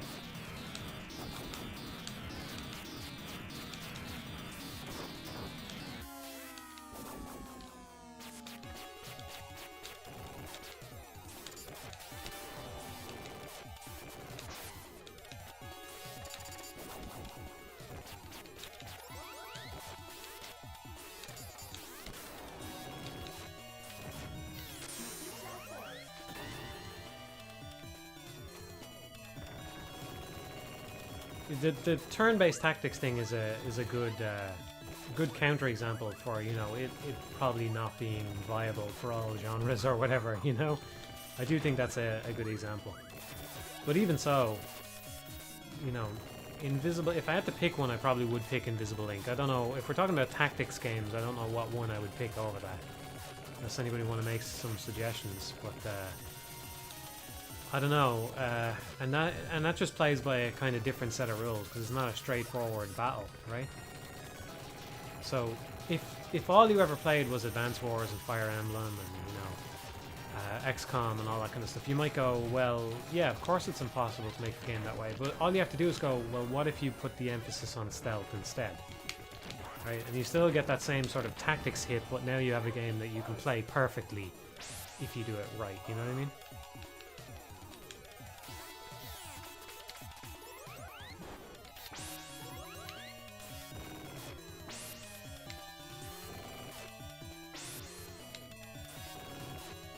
I think there is, and I fall into it too, and I think it can be hard to stretch your imagination enough, but I think when you think about something and you go, yeah, it would be kind of nice. Like, it would be kind of nice if we had a tactics game that you could play perfectly. You know, where that was... it was incredibly hard to think through everything and make the right move every turn. But it could theoretically be done, right? And there's a tendency to kind of get stuck in the games that have already been made, you know? Oh, well, you can't do that in XCOM. And it's hard to imagine an XCOM game where you could do that. So therefore it can't be done. No. That's not a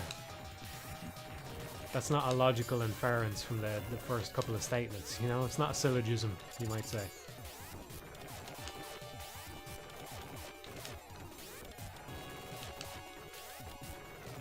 But then the problem becomes, you know, how do you... Okay, well... It's especially something that's hard to say as a critic, because then people go, well, what the fuck do you mean by that? And you go, I don't know, because the game I'm thinking about doesn't exist, you know? Oh, I just think it could be done, man. You know?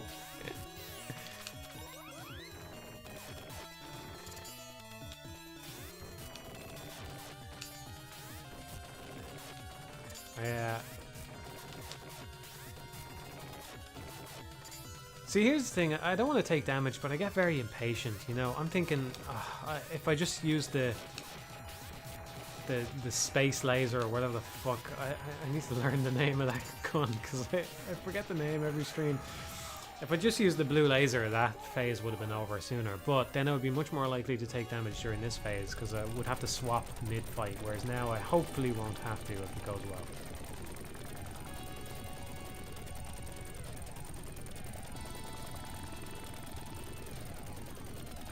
Dostia, yeah, so I can't read the comment right now, but Dostia was basically saying for that turn-based thing, the problem is then once you know the stage, you can make the same moves every time. Yeah, but that's exactly another reason to play Invisible Ink, right? Because it doesn't have stages, it has procedurally generated levels.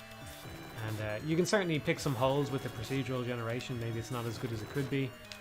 But the point is that you're never going to play the same level again anyway, so you can't just use the same strategy. So that's a crucial piece of the puzzle in making a game like that is deterministic but can be played to such a high level of competence that you incur basically no damage, is that you got to do it procedurally so that the player can't just do the same thing every time.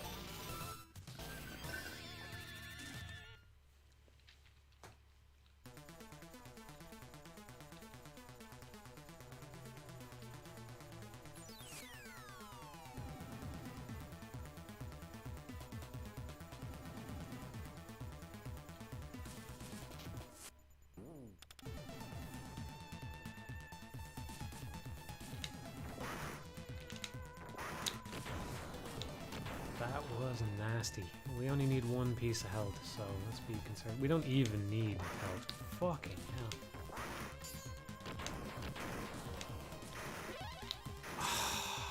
That was truly horrible, look. That's fucking horrible. Are you joking me?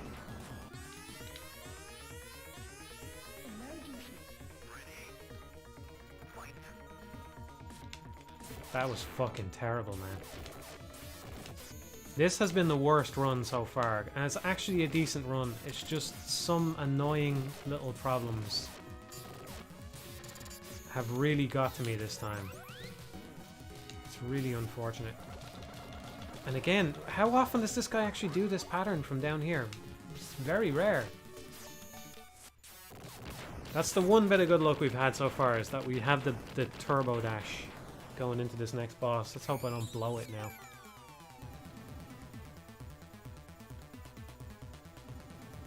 Doesn't something like Invisible Link have to be an outlier by necessity? I don't know what you mean by that. I don't see how it has to be an outlier. I mean, it could just as easily have been that Invisible Link was made instead of XCOM, and then all the games copied Invisible Link, and you just have 10 different spy games.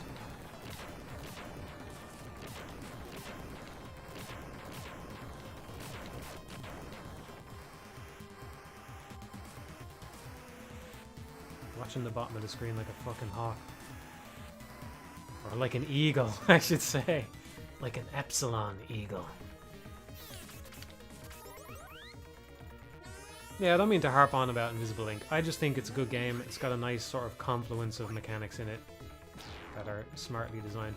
That was not the most I could have got out of that dash. That was pretty fucking bad, actually. And now he's doing the bad pattern. Oh my god. Oh my god. This fucking run.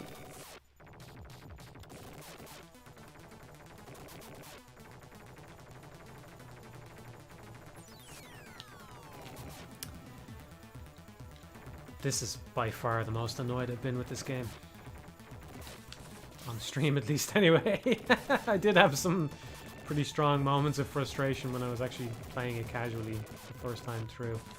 That fucking... It's kind of easy to forget because once you get used to him, he's not so hard. But the Epsilon, or whatever boss it is, the big hawk thing, the big pink purple hawk thing is fucking terrible the first time you play it. It's really bad. It's the kind of thing where I went to myself, you gotta consciously remember this because you're gonna forget it. You have to remember how much you hated this thing on the first pass because it was really fucking terrible.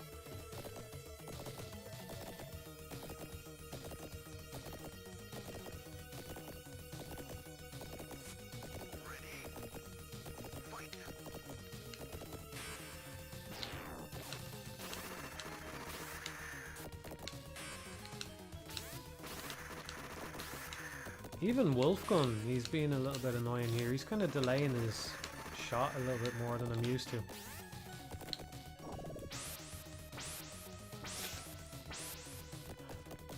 You can swap to the blaster there, but I don't think I'm going to bother with it. It barely pays off at all.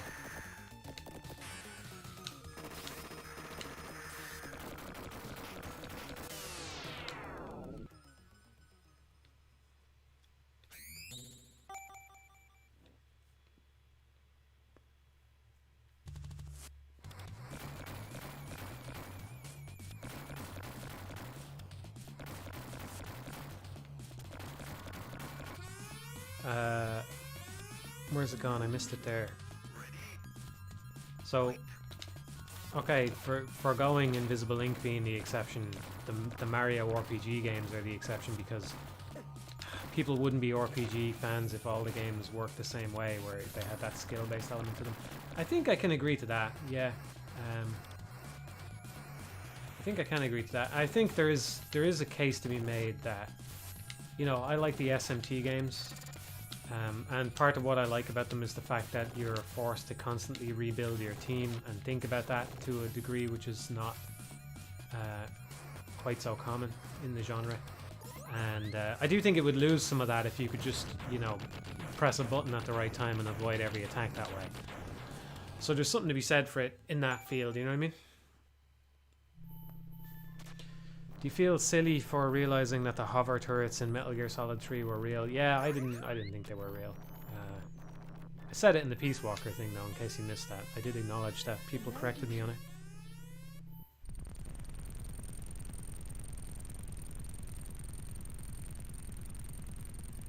Doesn't go unappreciated that you don't reset bad runs, by the way. Well, I do sometimes. if we actually wanted to get to 0 damage here, if you really wanted me to get 0 damage, you'd have to accept some more resets. Because it's just not happening without a reset. You have to get past the lobster for a run to really actually begin. And I think I've only gotten past the lobster no damage a few times. I don't think I've ever done it on stream. I was close this time though. I think I was at 1 damage by the time I got to the lobster on this fight, and that's when it all went to shit. But yeah, it's actually, you really shouldn't praise me for that. I've been good about it on these streams, I suppose, but it's definitely a weakness of mine generally. I've talked about it before with Nex Machina, where I just keep fucking resetting the game rather than playing it out, because I did the first level like near perfectly once, and I know what I'm capable of, so I better just do that every time.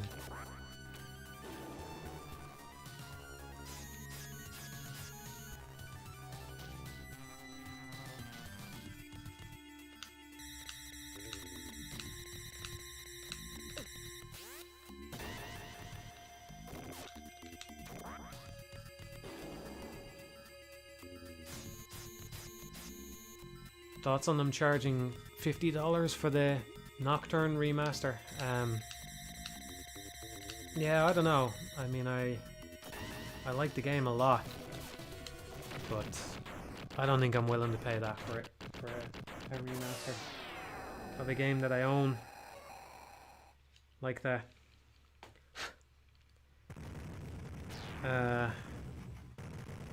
Yeah, it's steep, you know? It's steep.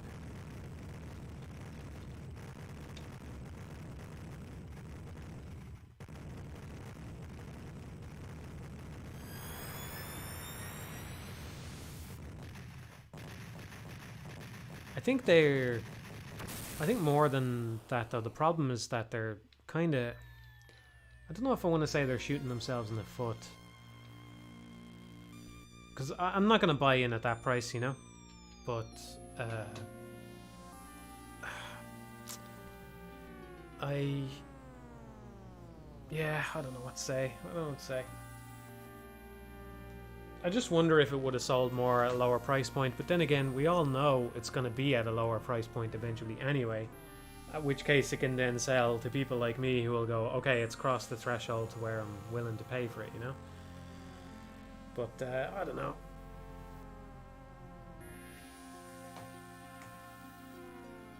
Yeah, thanks Choco Monkey, yeah.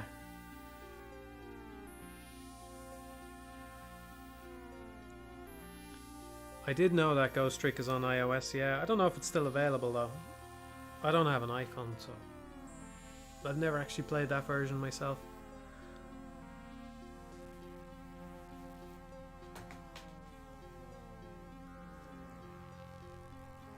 The remaster will probably be your first SMT game. Well, I'd say you can definitely enjoy it, but I do think what might help, if you haven't, is playing one of the Persona games, if only because, well, they'll introduce you to Demon Fusion. It's not nearly as important in Persona as it is in Shin Megami Tensei, but the spell names, the spells all used, they have their own naming scheme. It's like Final Fantasy, you know, where it's got Fira, Firaga, whatever. What is it? Fire, Fira, Firaga, right? But instead of that, in Shin Megami Tensei, it would be Agi, Agilao, or Agi, Agilao, and something else, I forget. So they have all these different names for stuff. And it would be good to know what those names mean before playing it. You could even just look up a list, you know, what do the moves actually mean. Maybe it's in the manual, but I never read it. Where is it? Let me see. See if there's like a skill list. I don't know if the European manual would be different from the other manuals.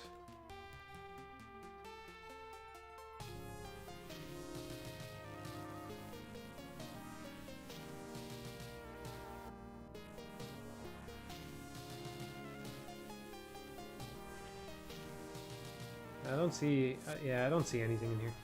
It's got a little walkthrough in it.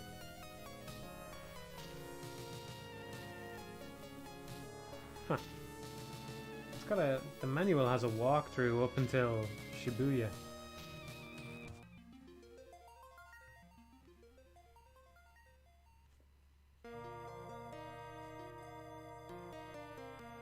Yeah, it doesn't tell you what the skills mean. Which I think is the most important piece of information in the whole fucking thing. Although I can... well, there's a good bit of info in here. I can kind of see why they wouldn't want the big fucking list in the manual. But that's probably the most confusing part if you haven't played a Shin Megami Tensei or a Persona game yet. Persona's kind of a gentler introduction to that though, because the party members tend to have a certain element and it's easy to remember that way then.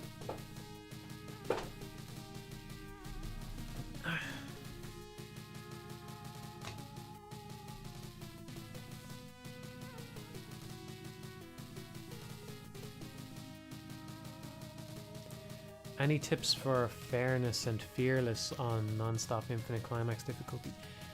I can't remember if this works, but I think if you jump when one of them does the scream attack, I think maybe that protects you. I'm not sure. There's definitely at least one or two moves in the game that I always forget to jump over. Jumping is actually valuable for avoidance sometimes, like the Grace or Glory. I don't know which one is which. If I had to guess, I would assume Grace is the red one and Glory is the blue one. So Glory does an electricity attack on the ground, and it's better to just jump over that rather than try to dodge through it.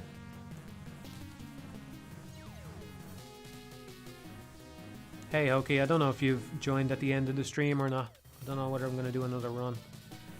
Curious to see what the damage is this time. I think it's going to be fairly low, but I don't think it's going to be below 10. It might be close though. I think it's going to be below 20 at least. Get your guesses in. You have a couple of seconds to get your guesses in.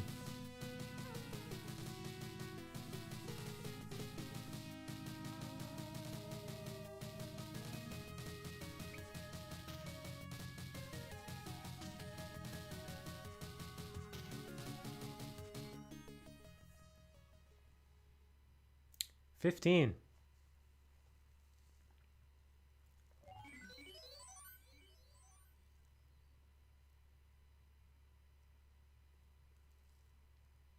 Pretty good. Is that the lowest we've had on stream yet? Anybody remember? I think maybe I got a 14 or something, or a 12. Did I? It's pretty low though.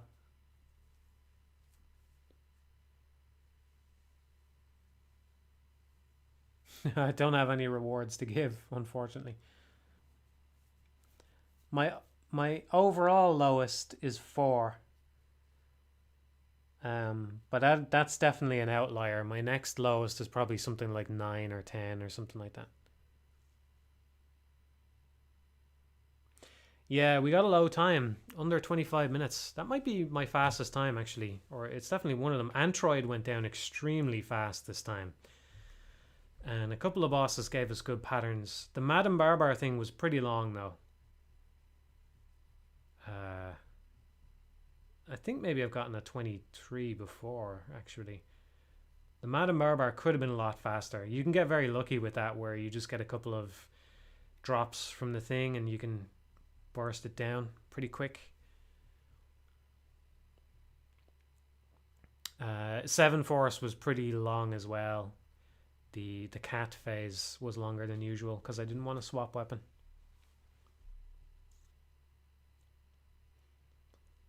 Yeah, what is total time limit? Good question. I think it depends on whether you retried or not. I don't know. I've never really thought about it. I think it goes up if you retry though, because you've taken more time in a fight or something like that. I don't know.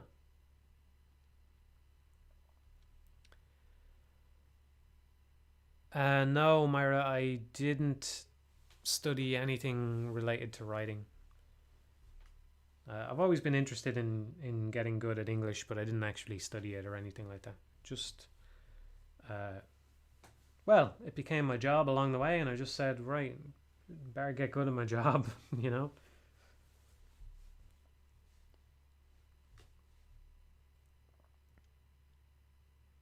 Such a wild feeling when you have one run in a game that's significantly better than your second best. It's like getting a sneak peek at your own skill level. Yeah, I was shocked when I got the 4 damage. The 4 damage was the moment when I knew I could get 0 damage, you know? It was kind of bittersweet because up until that point I wasn't sure. I wasn't sure if it was actually possible for me, you know? You get the 4 damage and you're like, wow, even if this is the lowest it ever goes, that's fucking impressive, you know?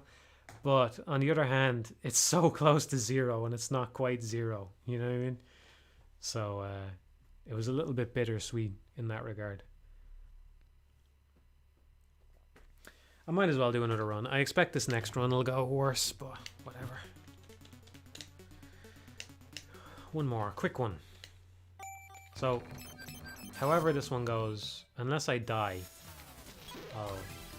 I'll see this one through because I don't want to play too much longer. So we'll just do one more run, and however it turns out, it turns out. There we go. Already regretting my decision.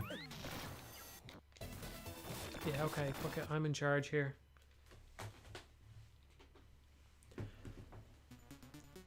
We'll get past the first 3 bosses with no damage, and once we do that, then there's no resets, right?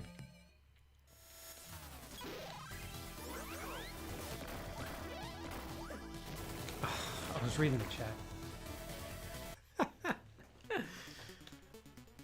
Yeah, I do want to go back to Devil Daggers and finally get the dagger. I'd be so out of practice now. I should have got it when I'm pretty sure when I was at my peak of playing it, I could have got it. If I had just ignored the boss, I probably could have lived long enough. It's the fact that I kept trying to take down the boss as well, I think, is what stopped me. But now it would take me hours of practice to get back up to doing it.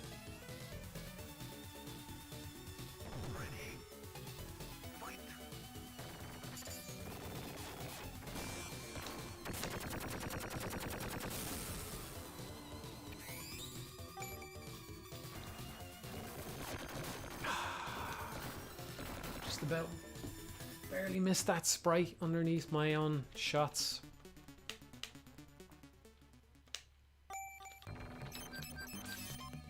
Once those things start moving, I should really just assume that it's already shot a bullet, because half the time that's true. As soon as you see it change its pattern to something more aggressive, then it can have already fired by that point. It's very hard to see.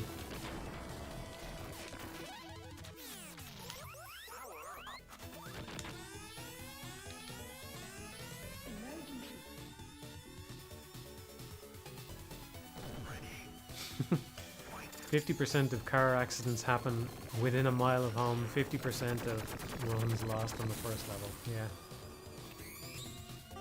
It's probably, if you were to add up speed runs, it's probably more like 99% of all runs lost in the first level because they just reset straight away, you know? Not that I blame them, I do the same sometimes in this game. Ah, for fuck's sake. It really doesn't want me to do another run.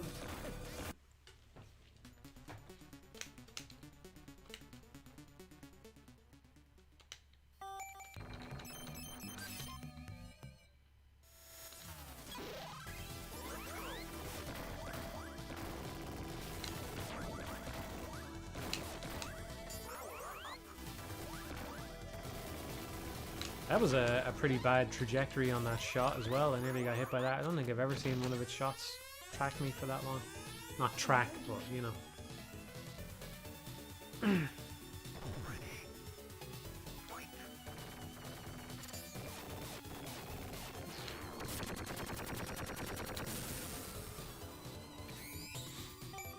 Yeah, I don't want to use save states to practice. It would be tempting to do it on the lobster because that's definitely one of the biggest stumbling blocks I have. But maybe See, maybe it actually would be alright, because I reckon what you could do is you could put the game on super easy. I've never actually played it on super easy, but apparently it gives you infinite continues. I think somebody told me that. And it's basically identical apart from that, right? And then you could just, you know, fight the boss and then intentionally die. So there is kind of a way to practice built in. So at that point, using a save state is it's not that big a deal. I don't know if this flashcard even has save states though. I don't think it does. If it does, I've never used them.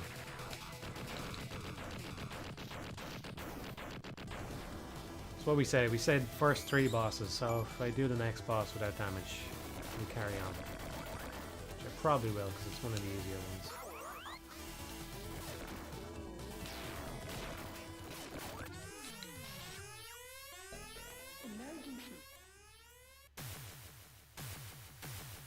Bosses have less health, really. I don't know where I heard this, but I thought that they were identical apart from the infinite continues. Because I remember thinking, huh, it's funny that one is called super easy and super hard, if that's the case, you know? But yeah, I've only ever played on super hard, so I don't actually know. I didn't get hit there, did I? No. There would be a chunk out of my health bar if I had.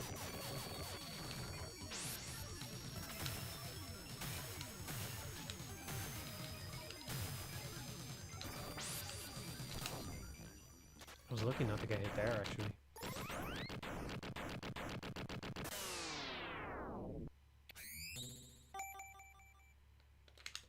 Scariest enemy I've seen in a game? I don't know. Oh... yeah, it's got to be a Xenomorph for me, because they are one of the few things that actually scares me in media. I'm not scared of the Alien films anymore. I was when I saw bits of them when I was younger. Now Alien is, I think the first Alien in particular is so fucking good. It's a really good film. So, I'd have no problem watching it now, because I've watched it like 4 or 5 times by now. But, the Xenomorph has scared me shitless at least twice in games. Once in Alien vs Predator, and then again in Alien Isolation.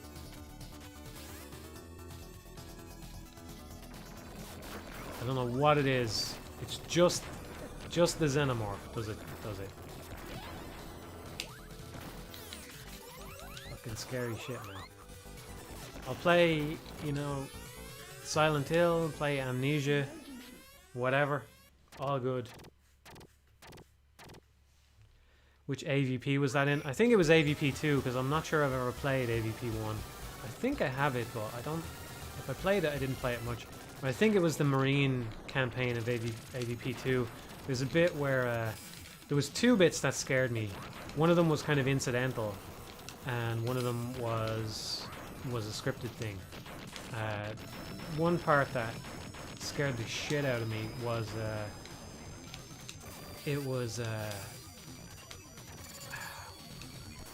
basically I was in some room. I don't know. I was looking around, and you know the way you have the motion detector, which is really cool. It's for anybody who hasn't played it. It's like the motion detector from Alien 2 or Aliens. Where it just kind of beeps, and it doesn't give you an exact location, but it kind of beeps to let you know something's coming in on you. But it only works in about a 90 or 180 degree radius, so it depends on where you're looking. And I was kind of looking around with it, and I wasn't getting any beeps. And then I turned, and there was an alien just right fucking next to me when I turned around at one point, and that just scared the shit out of me. There's another bit, and it's a scripted bit, where you're in a room and an alien starts to break down the door. So what I remember was that the door like deforms. The door model deforms as the alien is breaking it down. So whatever scene that is, that scared the shit out of me. I'm confident, despite still finding the Xenomorph to be like the only thing that ever unnerves me, that I don't think that would scare me at all now because it's scripted, and scripted stuff has just seemingly lost all its power for me. But the bit where it was right next to me probably would still scare me, and yeah. Don't know what it is. Maybe I'll get over it someday.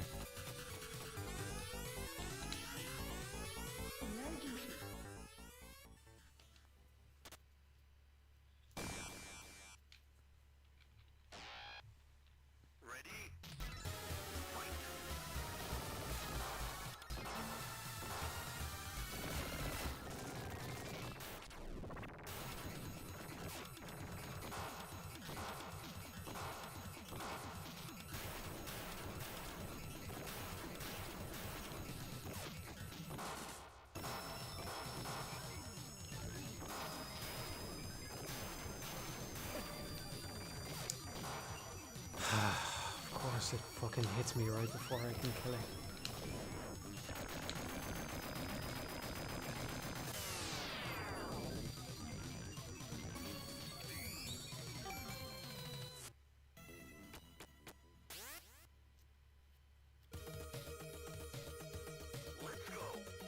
That's the thing, if I streamed Alien Isolation, I'm sure it would lose a lot of its power because you guys would be in the corner of my fucking vision the whole time, you know? I don't know. I think there's a tendency to kind of understate the degree to which streaming actually affects your playing a game, because people don't want to acknowledge it. You know, partly because they're making a lot of money off it, and I don't know if the audience wants to know that either, that they're affecting the experience, but it definitely does affect the experience. I don't give a shit what anybody says.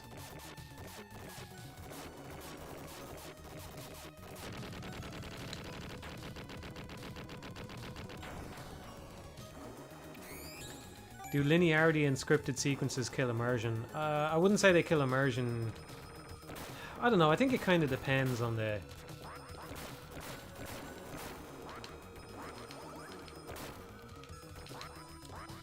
I don't think immersion is the right word. Exactly. It's not that a scripted sequence kills my immersion, it's that it doesn't immerse me. Right? I think those things are distinct from each other, right? I'm not intending to be pedantic. I probably am being pedantic, but I'm not intending to be, right? It's not that it kills whatever pre-existing immersion I might already have, but it's that it doesn't contribute to it in any way. For me, at least. Maybe it does kill it a bit, yeah. Maybe it does. It just... it doesn't help. I don't know. I see it and I think... yeah, you're right. You're probably right, actually, yeah. It does kind of kill immersion, because you're just thinking, yeah, this doesn't matter, you know? You can kind of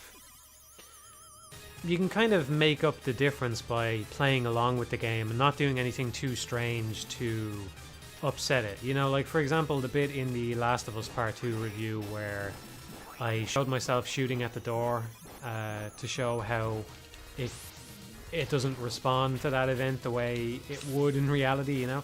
Obviously, I didn't do that on my first playthrough because I was trying to play along, trying to play nice with the game and let it wash over me the way that they intended it to. But we can quibble about how big a flaw that actually is, but I think people kind of get their blinders on and don't acknowledge that, yeah, that is a flaw, you know? It's I think I have this written down somewhere in a script. One of the ones that if I was going to go back, I probably would make, but it's kind of thing. It's kind of problem that you immediately notice when you get into games, but then as you play a bunch of games, you go, you kind of want to believe it's not a problem, but then after a while, you get sick of trying to pretend that it's not a problem, and you go, yeah, this is a problem. You know, it is. My initial impression was actually right here, that there is something not quite right about this setup. You know, I think especially again, it's one of those things where when you don't have good counterexamples, it's hard to go, well, what's the solution, right? You know, but then you go and you play something like Rain World, where practically nothing is scripted, and even there are some scripted things in Rain World. I won't say what they are, but even the scripted things have a kind of unscripted quality to them because of the way that they're done, you know? And it just makes everything so much more believable and grounded, and I don't know. And so now you can go, well, that's what the alternative looks like, and well, I enjoyed that a lot, so can we not do that instead, you know? I think a large part of the problem comes from the obsession with making games about humans, right? People want to, for some reason that I don't fucking get at all, actually, personally.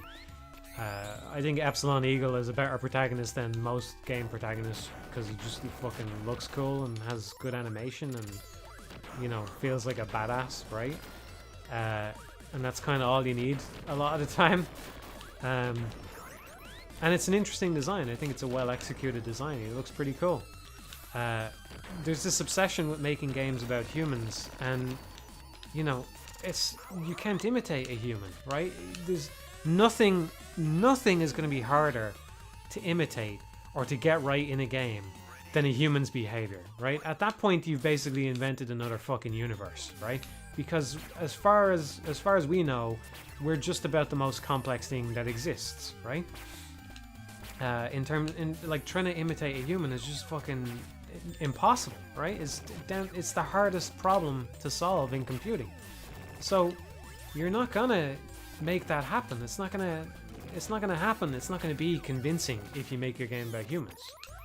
So that's one problem. I remember, I know I said I was interested in Cyberpunk, right? Now I don't want to dunk on Cyberpunk because everybody fucking bitches about it now, right? That's not why I'm going after it, right?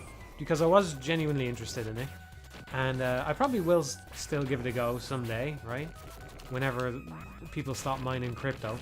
But the thing is, I was watching a video of it. This was when I was still interested in the game despite this, right? So I'm not saying that the game is utter shit because it has this problem, right? But I watched a little gameplay demo. I don't know when they did this, right? I watched a couple minutes of a little gameplay demo. At least I think that's what it was. I don't think it was somebody actually playing it. I'm pretty sure it was just a demo that CD Projekt Red themselves did, because I think it was pre-release. Anyway, I'm watching this little video, and they walk out of the apartment, and you know, they're looking around, and there's all these NPCs looking around, and there's a guy banging on a vending machine, right? And they walk past the guy, and I don't know what's possible in the full game. Maybe there's more to this in the full game, right? But they go around, and I remember looking at it and going, okay, they think that this guy banging on the vending machine makes the world seem more real, right? But when I look at him, immediately my brain just goes, that thing will only ever just bang on that vending machine forever. He'll never do anything else. If I stand there and watch him, he won't do anything. I think in the same scene they had like a couple of police officers outside an apartment, and they're like knocking on the door asking the owner to open up. And I'm just thinking, what happens if I stand here for 5 minutes? You know, what happens? Nothing, right? Because there's a certain amount of script, and once the script runs out, they're not police officers. They're not anything. They're just fucking things that stand there and recite lines, right? There's nothing convincing about that. And the thing is, a lot of developers seem to be deluded into thinking if we just throw enough of this on the screen, people will be convinced or whatever, right? But I don't think that's happening. And I just think that it's actually probably literally the fucking hardest thing that you could ever try to replicate with a computer is a human behavior. So why make the games about humans when it's that hard? You know? It's like people go, okay, every game has to be about people and we'll work from there. No, it doesn't, right? Because, you know, years ago, the vast majority of games were not about people. Game is not about people. This game is about Epsilon Eagle going around killing shit, right? And again, this is part of the reason why Rain World is successful, because they dropped people from the equation. They said, let's not do that, right? Now, they have maybe some things that kind of, you know, approximate certain elements of human behavior, if you know what I'm talking about, right? There are certain creatures in the game that are more complex than others, right? But they're not humans, and so your brain doesn't have to go, oh, he's a human, and therefore this is totally stupid because he's not behaving like a human at all, right? It's actually another reason, just so I'm not solely picking on Cyberpunk. This was one of my problems with Sekiro, right? Because the older, you know, Dark Souls and Demon Souls, for example, they've got all these zombified creatures, you know, and it makes perfect sense that they're not going to be able to react to somebody coming into their territory or whatever in a way that is rational or, you know, makes sense or is intelligent. But then you play Sekiro, and the people look like they're poor and bandits or whatever, but they're still human. They're supposed to be human, and yet they don't have the intelligence of a fucking dog, right? So why would you do that? You know, why is it like, let's make everything human when their previous games had an excuse for things not to be human, and it made more sense, and it made the game more grounded and believable, you know? And you can go, oh, it doesn't matter, and it kind of doesn't, but it kind of does as well, you know? That makes sense. That all worked for everybody. But yeah, the guy banging on the vending machine was just... That's another good point as well. It begs the question of why they keep respawning in Sekiro, yeah.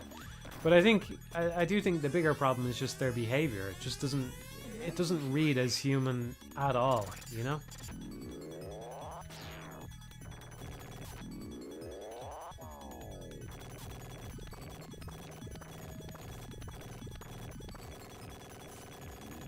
I get passionate about this topic because I feel like it's kind of informed by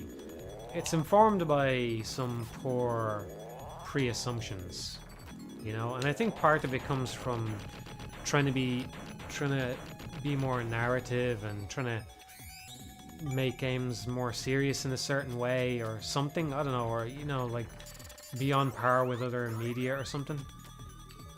I just don't see it that way, personally. I just think there's too many fucking humans in games, you know? That's part of the reason why they're not convincing.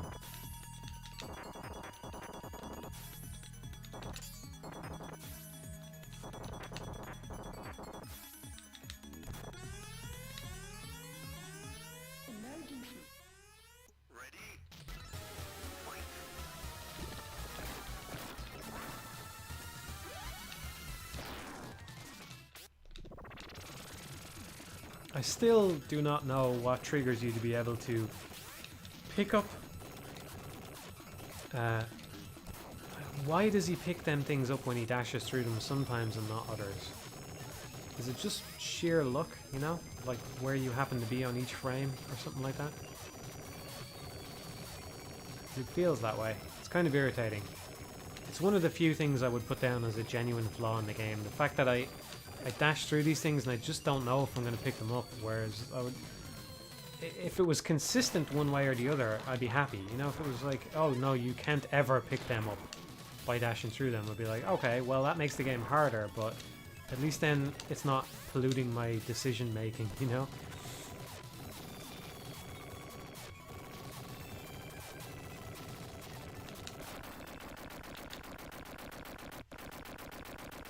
People can't relate to aliens as much as humans. I get that. You know, I don't really relate to Epsilon Eagle or anything, but I can't relate to a fucking guy banging on a vending machine for 1,000,000 years either, you know? I can't relate to that. So if I'm not going to relate to something, it's either something I don't relate to that at least makes sense within its own internal logic or doesn't. So why would I pick the one that doesn't? I mean, you can say that there's some kind of fantasy to the cyberpunk thing, but are you even really living out that fantasy if it can't even convince you that the thing you're looking at is a human? You know?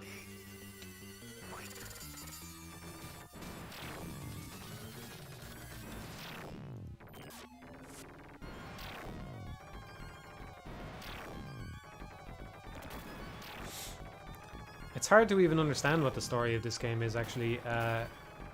if I understand it right, Epsilon Eagle was a terrorist, so he was a bad guy.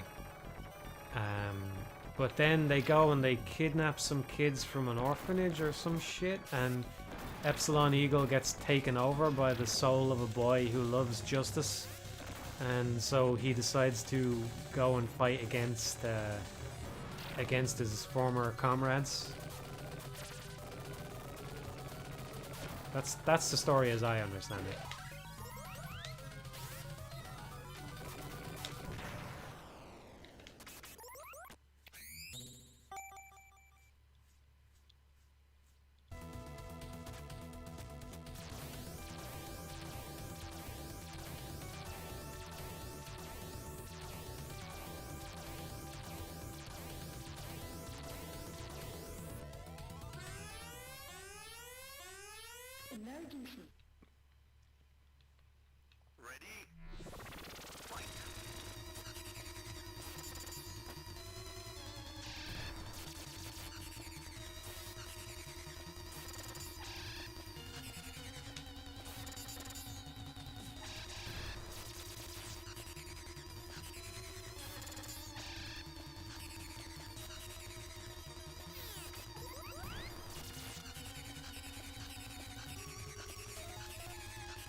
I know I took damage early, but I think this has been a decent enough run overall, actually. I can't remember any major problems. The lobster hit me a few times, probably. I don't know, I kind of zoned out. I was just rambling about some dude hitting a vending machine for about 20 minutes. That's what it felt like.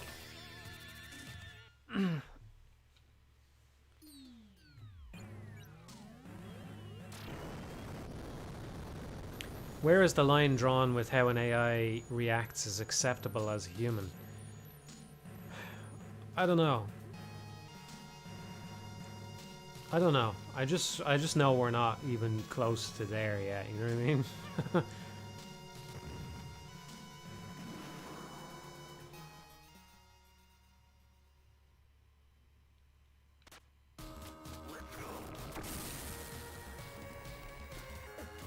I always get hit by that fucking thing. I'm always hesitant to move forward because of those moths. There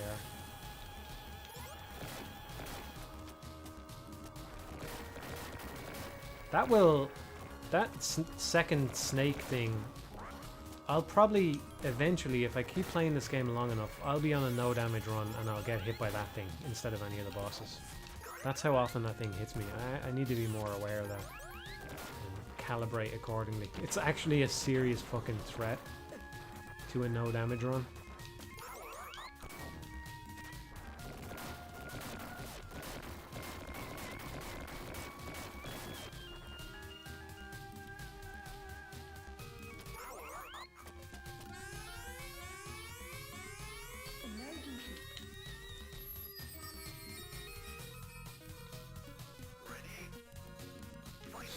Depends on the game. Winky face. Winky face. Yeah, the good old depends on the game reply. Never get tired of saying it. Seriously does though. Yeah. It's the right it's always the right answer. It's never the wrong answer. It's not always a good answer, but it's never the wrong answer.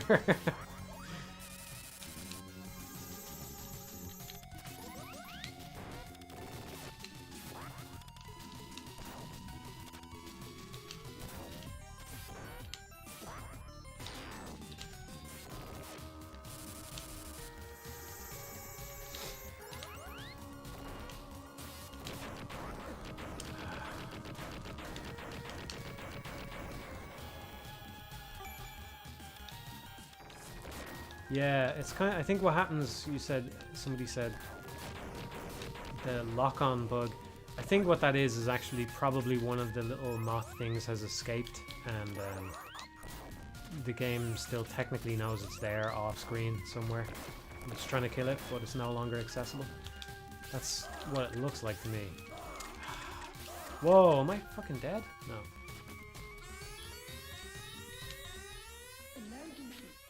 Well, that's a shit ton of damage if that counts.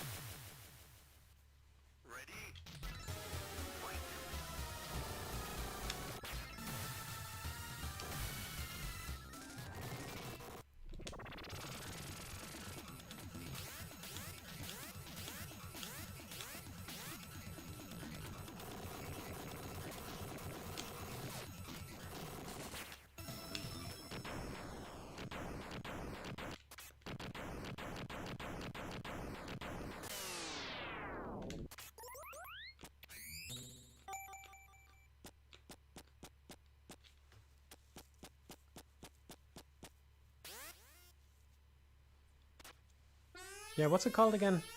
Something. It's called jam pan. Jam bread, I think.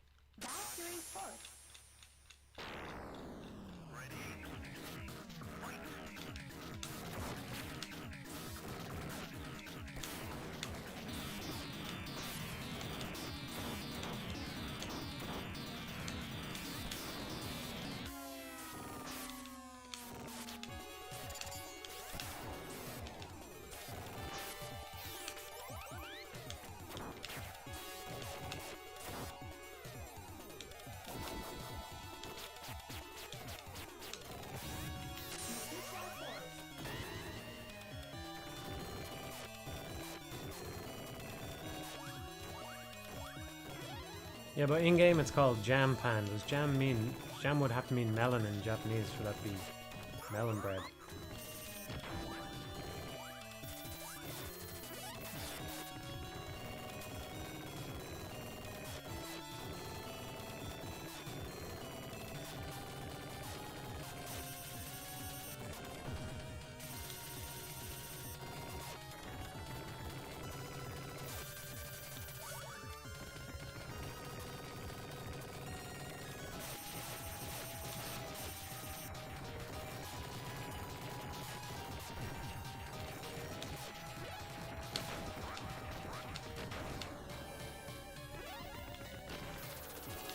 I'll show you the name. If you remind me in the end credits, we'll look up his name and see what it is in game.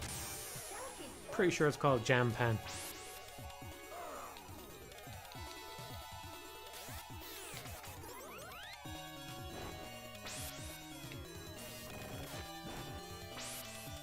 It's called Melon Bread in Gunstar Heroes. I didn't know that. I forgot he was in Gunstar Heroes, yeah.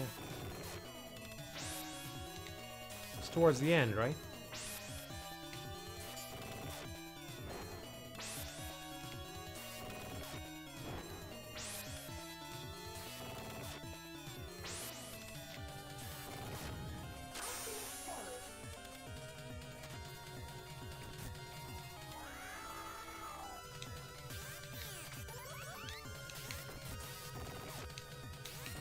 He's in the Dice Palace.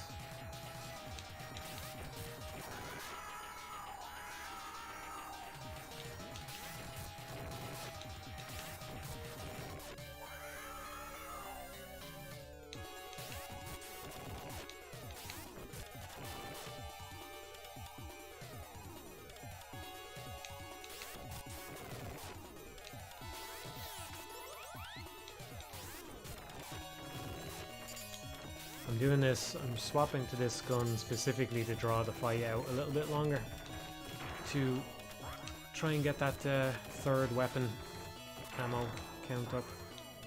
I don't know what the ammo on it is. I have a feeling it's not fully recharged yet. It would have been interesting to go in. I suppose I wouldn't want to use the dive on this next boss anyway. I still don't know what the ammo count is in that third one. It could be only 3/4 maybe even.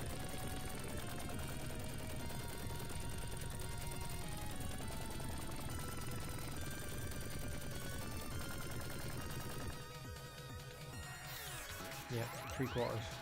Just have a good sense for it.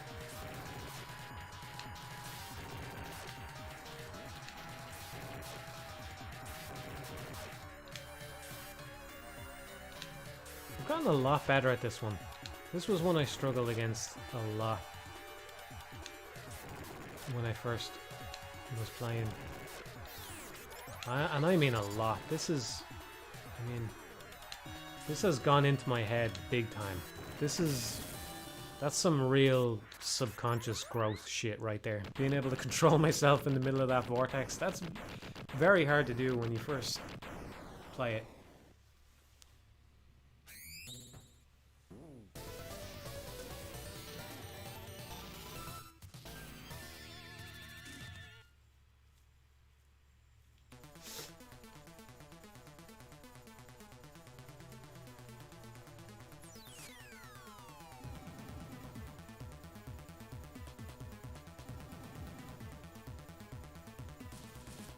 What's everyone's favorite video game narrative? That's a good question, Dimes. I would like to hear answers to that as well, if anybody feels like answering. Because we kind of talked about it a little bit here.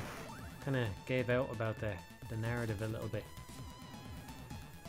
I would be interested to see if there's some good answers here that I maybe haven't given enough credit to or overlooked or whatever.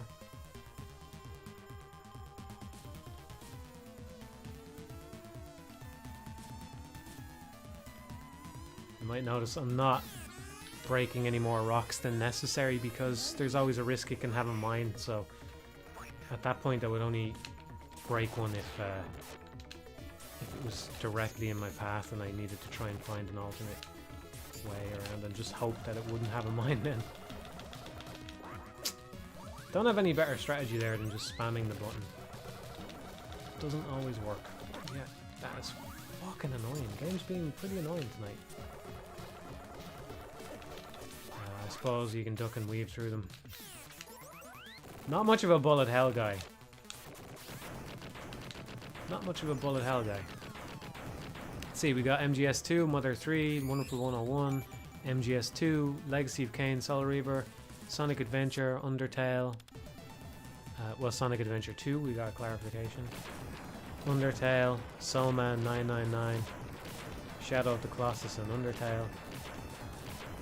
The Last of Us. Oh, I missed you. Well, at least now you know what those guys do if you've never seen it. MGS2.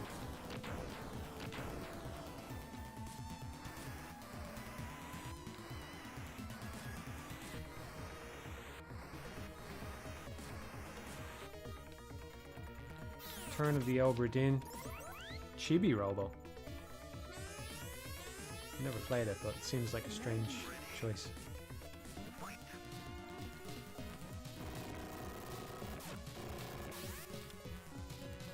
The World Ends With You, The Witcher, Virtue's Last Reward. I think Exapunk's story is actually pretty neat. You know, I agree.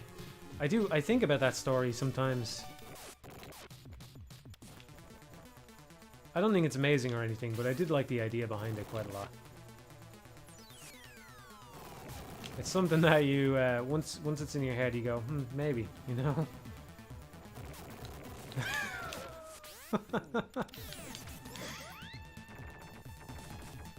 Why is this guy not done a proper attack yet? He spent ages not doing an attack. This is definitely going to be worse than the last run. If this isn't worse than the last run, the damage counter is fucking broken.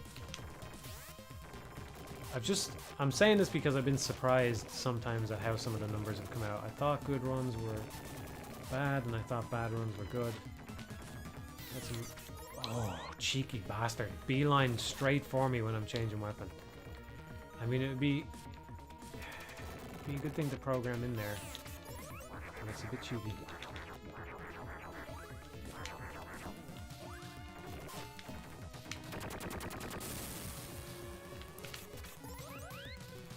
Hellblade, MGS3, Silent Hill 2, Pandora's Tower, Kuon, Phoenix Wright Trilogy, Lisa the Painful,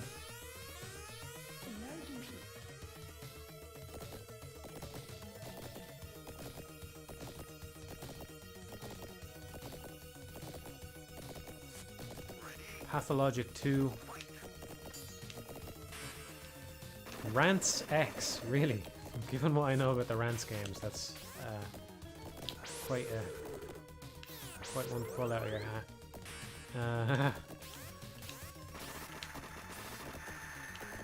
Outer Wilds. God Hand.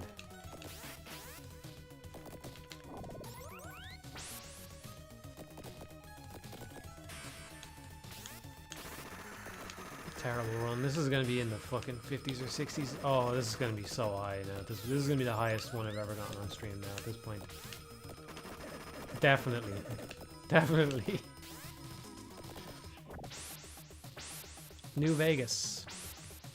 Bastion, Final Fantasy 9. I'm reading the chat, by the way. This is why this is happening, okay? I don't want to die, though. Oh! Oh, what happens there? Oh, oh.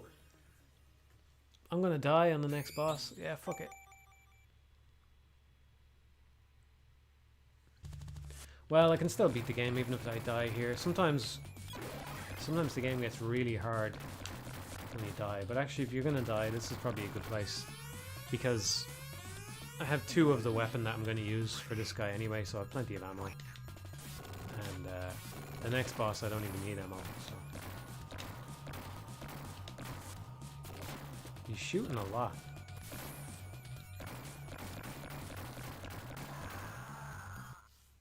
Being a bit of a dick there. 121. Is that the first game over on stream? I think it might be. I think I can still close it out from here though.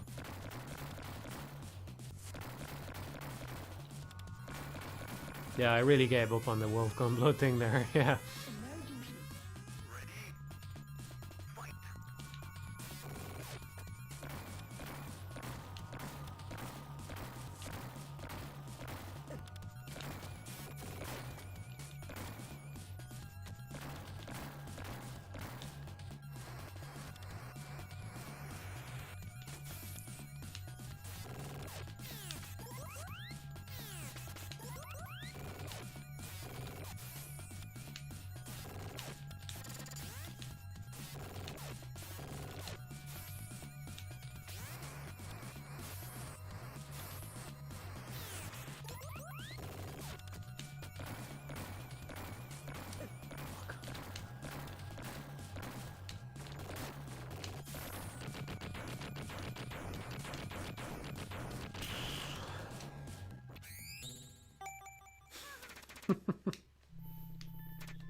This will technically be the lowest damage taken on the result screen, though.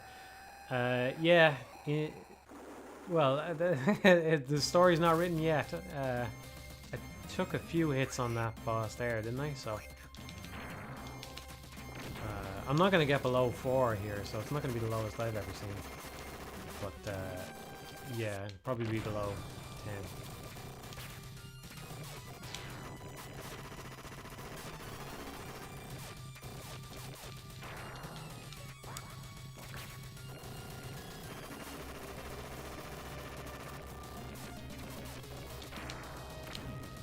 Fuck.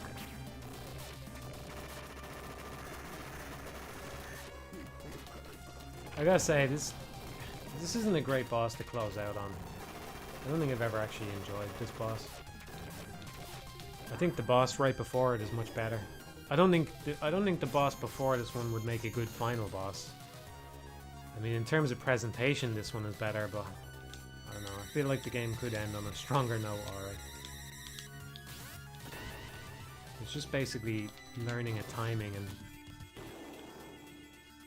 spamming your parry at the right time. And then dodging, spamming dodge when you get thrown up into the air.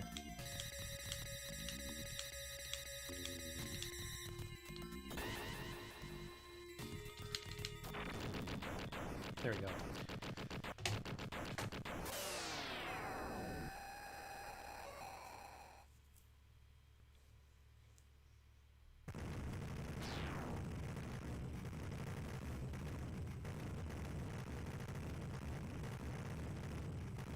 Games with bad narrative.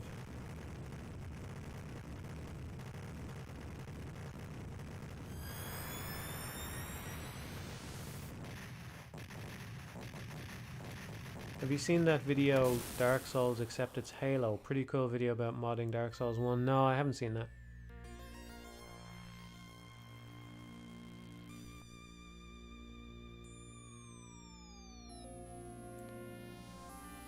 Persona 5, Resident Evil After 4, Bayonetta, Metroid Other M, Bioshock Infinite. We got 2 Bioshock Infinites in a row.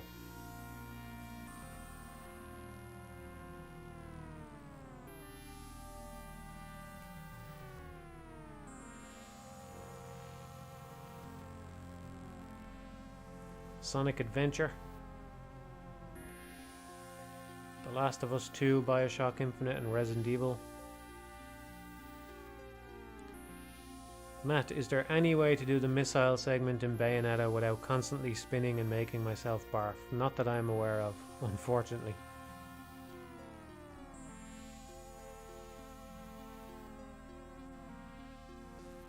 Don't know how controversial this is, but I'm of the opinion that that is...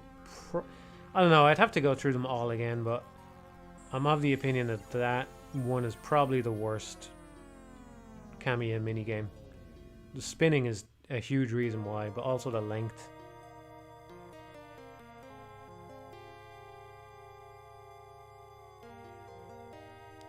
Guilty Gear plot is terrible. Every David Cage game. I haven't played Beyond Two Souls or Detroit. I might play Fahrenheit. Still vaguely on a PS2 binge, so I might give that a go at some point. Try and go in with an open mind.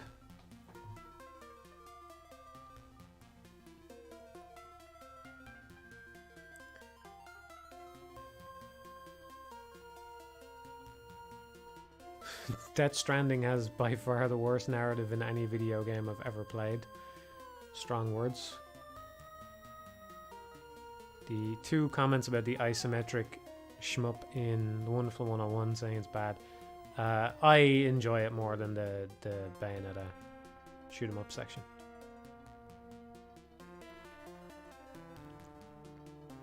The Beautiful Joe shoot 'em up section is way better than either of them though.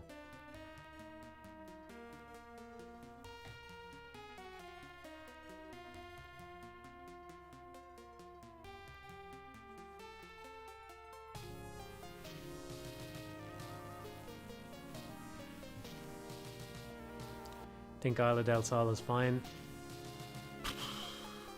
I don't know.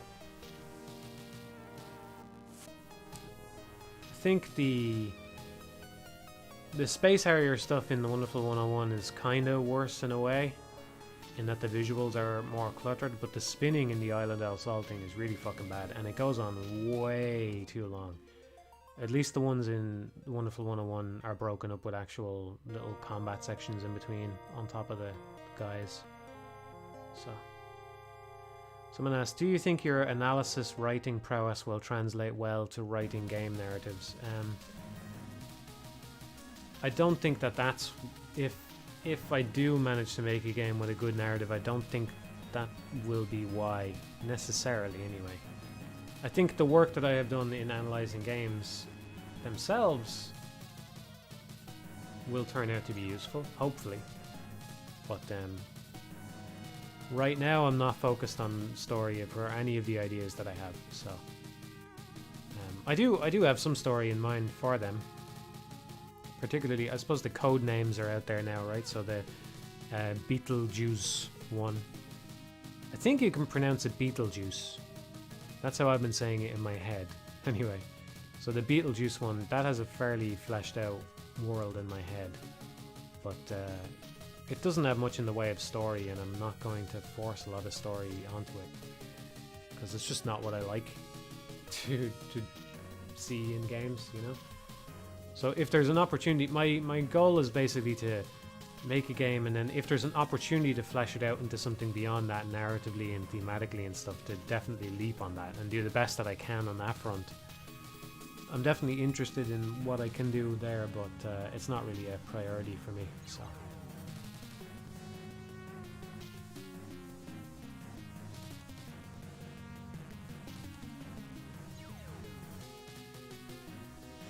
How can you deliver a compelling narrative without interrupting gameplay? Just don't have cutscenes. I don't know. You can definitely have some amount of narrative that the player picks up on without the use of cutscenes. Whether or not that can be compelling, I don't know. But whether or not it needs to be compelling, I also don't know. Because I think that story propels a lot of people through games, but I don't think it's really what propels me through games. Case in point, I've played Alien Soldier like 50 times on stream and way more than that off stream. But, you know, it doesn't have much in the way of story, right? So that's not really... yeah, I don't know where I'm going with that. Are you worried about putting plot before the game? I'm not worried about it because I'm not doing that. So I'm not worried about that so far. Sub 10. Yeah, except it doesn't count because there's a continue at the bottom. Yeah, so that's only the amount of damage that I took on my last life there. Jampan. That's Jampan. So he's right before 7 Force. Jampan. I'm not going to do another run. It's going to be bedtime soon. I'll chill out for a minute. By the way, if anybody read the blog post, was it okay? Was it like substantial enough? I wasn't sure if it was going to be substantial enough to actually satisfy people. I did spend a good bit of time working on it. Say I spent a full day of work on it. And I mean, that seems like a lot for a blog post. I don't know if it is or not, but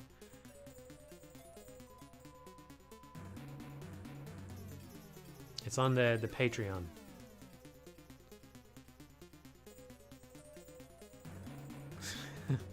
Just make something as brilliant as Rain World where you create an extremely profound narrative through playing it and making your own invisible choices and motivations. Easy, right? Yeah, easy.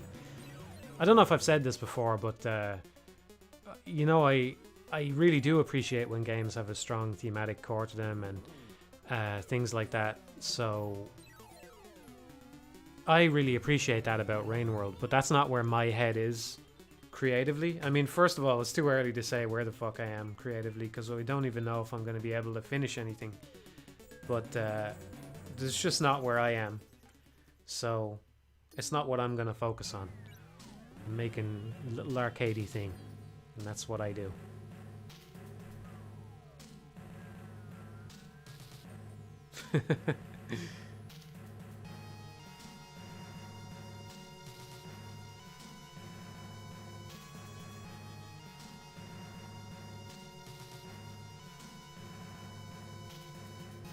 Well, I'm glad you seemed, most of you or all of you seemed satisfied with the post.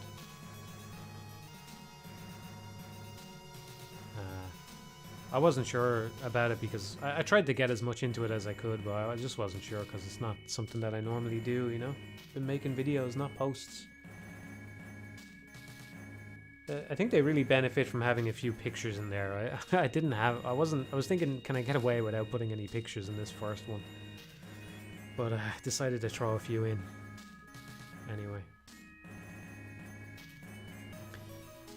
Thank you, Enemy. Enemy. Thank you. Appreciate it. Who knows how it's going to go? Like I said, let's just think of it as a learning exercise, right? So I've learned some things already, so.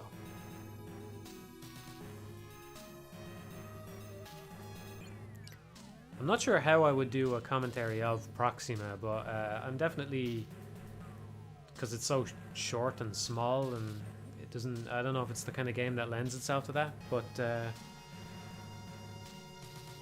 yeah, I'm up for it, theoretically anyway.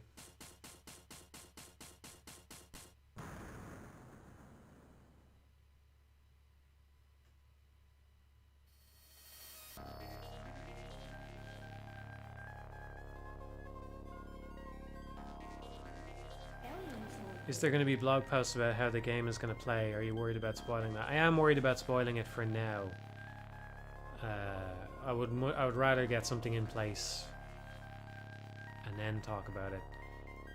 Which I don't know how many months of posts can go by before I have to get into specifics out of necessity for something to talk about. So that might be a problem, but I would rather be sure that I'm actually not sure, but that I'm actually on the path to releasing something before I go ahead and tell you everything about it. I don't really want to talk about any of them, but I do think that like I kind of mentioned it, that Beetlejuice is more straightforward and simple, and so it doesn't have a strong core idea to it. Beetlejuice is more like it has some sort of world building ideas and a few sort of gameplay ideas and a sort of general philosophy of how I would go about putting the game together and what I would strive for in that department. But overall, it is basically just make a 2D action platformer, you know. And if you've played those before, you have a decent idea of what you're in for, you know. Whereas for Proxima, it has a bit more of an intriguing idea if it actually works, and so I don't really want to say what that is just yet, you know.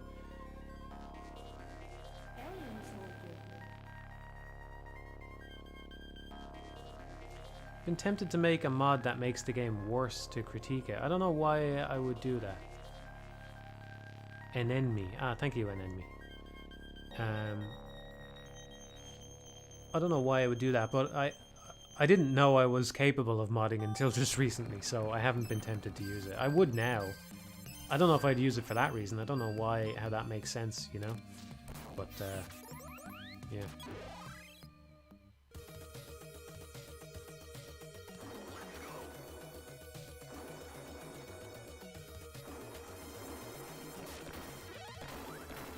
Yeah, as someone said, it's sad that the game would have a 60 FPS cap. Hopefully I can iron that out eventually. I'm not in disagreement exactly.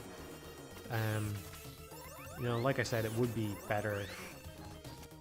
It'd be better if it could support arbitrary frame rates, but I just don't think it's worth worrying about just yet, you know? It's too much of a mental block. It's too much of a workflow block right now. I would rather just get used to making something in... I mean, you gotta understand that I don't have anybody here helping me, and I don't...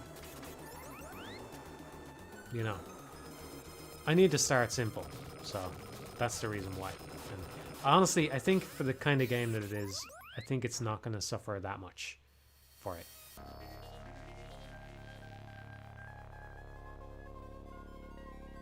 Don't feel bad about using Game Maker. There's far worse tools you could use to make your game. Yeah, I actually, when I was writing the blog post, I realized I don't think I did enough research. I probably should have looked into something else. If somebody wants to evangelize to me about Godot or whatever the fuck, you can.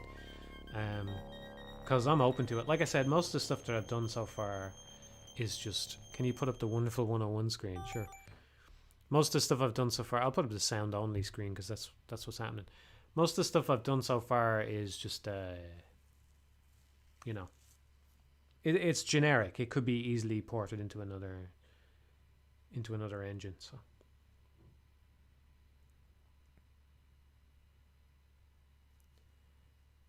yeah.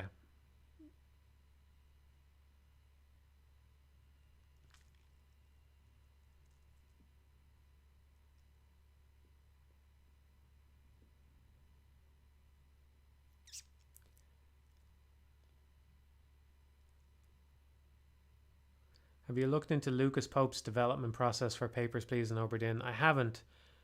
I really like those games, but I'm not sure to what degree the development process of them will be relevant for the kind of games I'm looking into.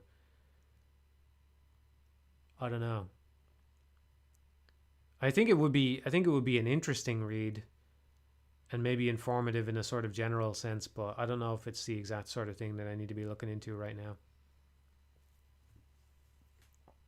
Godot is okay, but not the best for beginners. Why did I do this? I'll just put the fucking demo back up. Why not? I like that little thing. It's a really cool animation.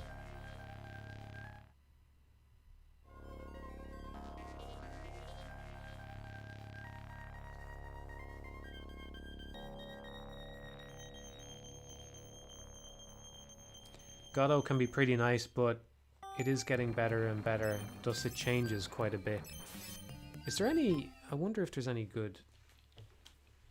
Let's see. I would like to have a little chat for a few minutes. Let's see if there's anything simple enough that I can play where I can actually read the chat more often. I don't know. Streets of Rage, maybe. There's not too many slow-paced Mega Drive games. There's not a lot of them going around.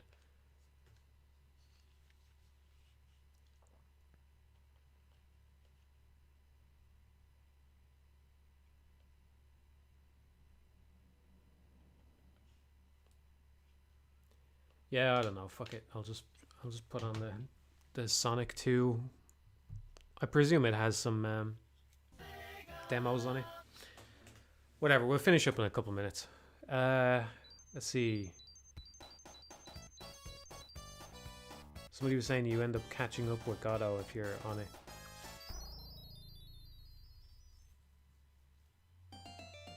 Yeah, well, I'm only looking for something 2D anyway, so I don't know what the other main competitor would be to Game Maker at that point anyway. Like I said, I'm kind of in it more for the tools rather than the actual engine itself, you know? It's just a nice little... the word that... the phrase that's coming to mind is integrated development environment, you know? IDE, or... yeah, IDE, but it's kind of more than that. More than what's usually meant by that anyway. Because you can edit sprites in it and everything. And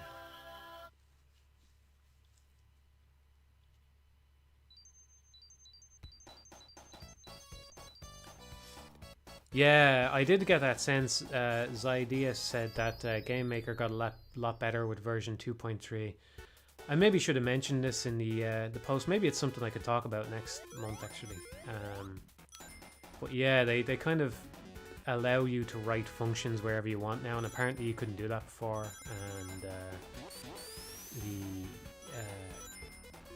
it's got structs now, and it didn't have them before. I don't know how much the structs are actually necessary. I have something in some stuff in structs right now relating to the player action thing. I'm in the middle of deciding how I want that to kind of move between different states and stuff, and I decided to kind of bundle those together into a struct, and I don't know if they necessarily need to be in there. I've been watching some videos about programming and stuff, and I've been stumbling along a lot of people, you know, talking about the scourge of object-oriented programming, and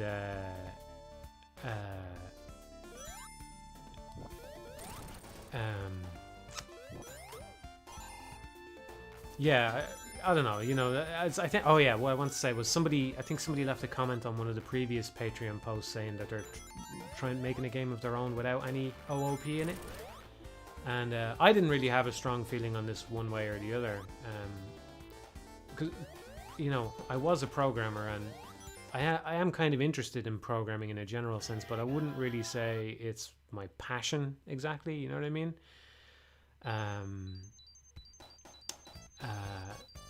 But I'm trying to you know, learn some solid foundation, get you know, build it back up again, and yeah, so apparently a lot of people hate object-oriented programming, and I understand why. I watched one video about it that really convinced me, you know. It was just you're constantly trying to, you know, attach verbs to nouns and shit like this, and just so I think that's part of the thing of one reason why Game Maker is a little bit better with 2.3 is it's a little, I mean, it's still object-oriented because everything is an object ultimately, but it's less object-oriented than it was before because you can just write functions much more easily than you could before.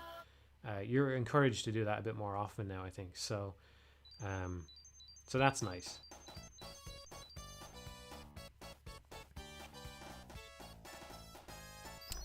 It wasn't a Mike Acton video. I have watched some Mike Acton videos, but it was somebody else.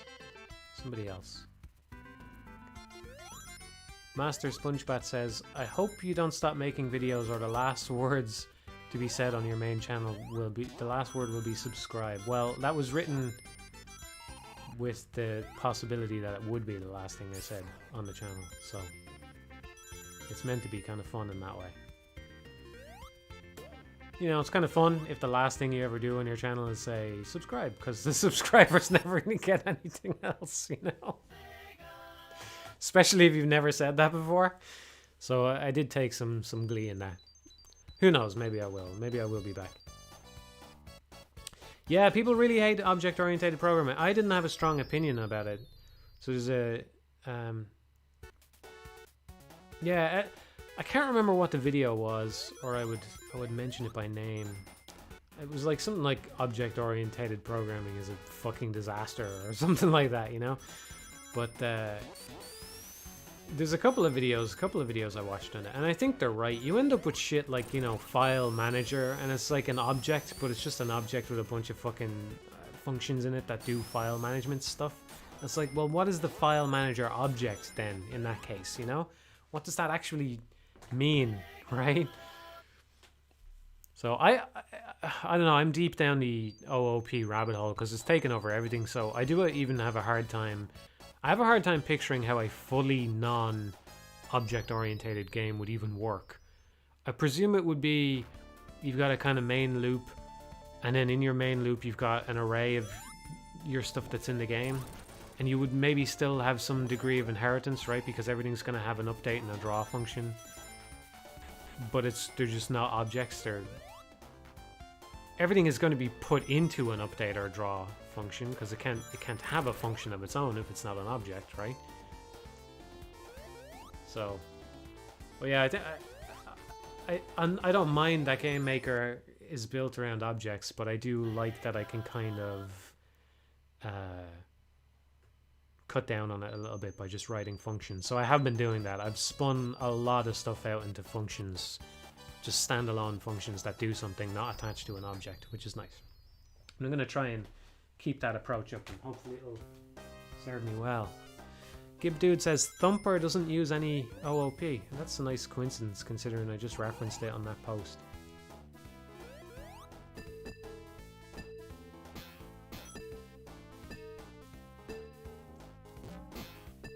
I presume Jonathan Blow's next game won't use it either, but I think maybe The Witness did.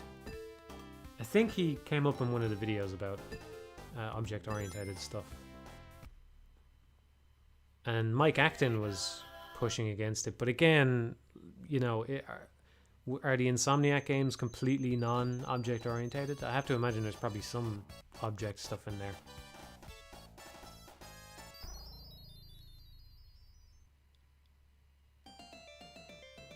You name it File Manager because that's the best name, not because it's an analog for real-world file managers. I can kind of understand that, but File Manager is just one example, you know? If you look over a real system, you definitely find some shit in there that's like, this is really not an object, you know? This is just something else entirely.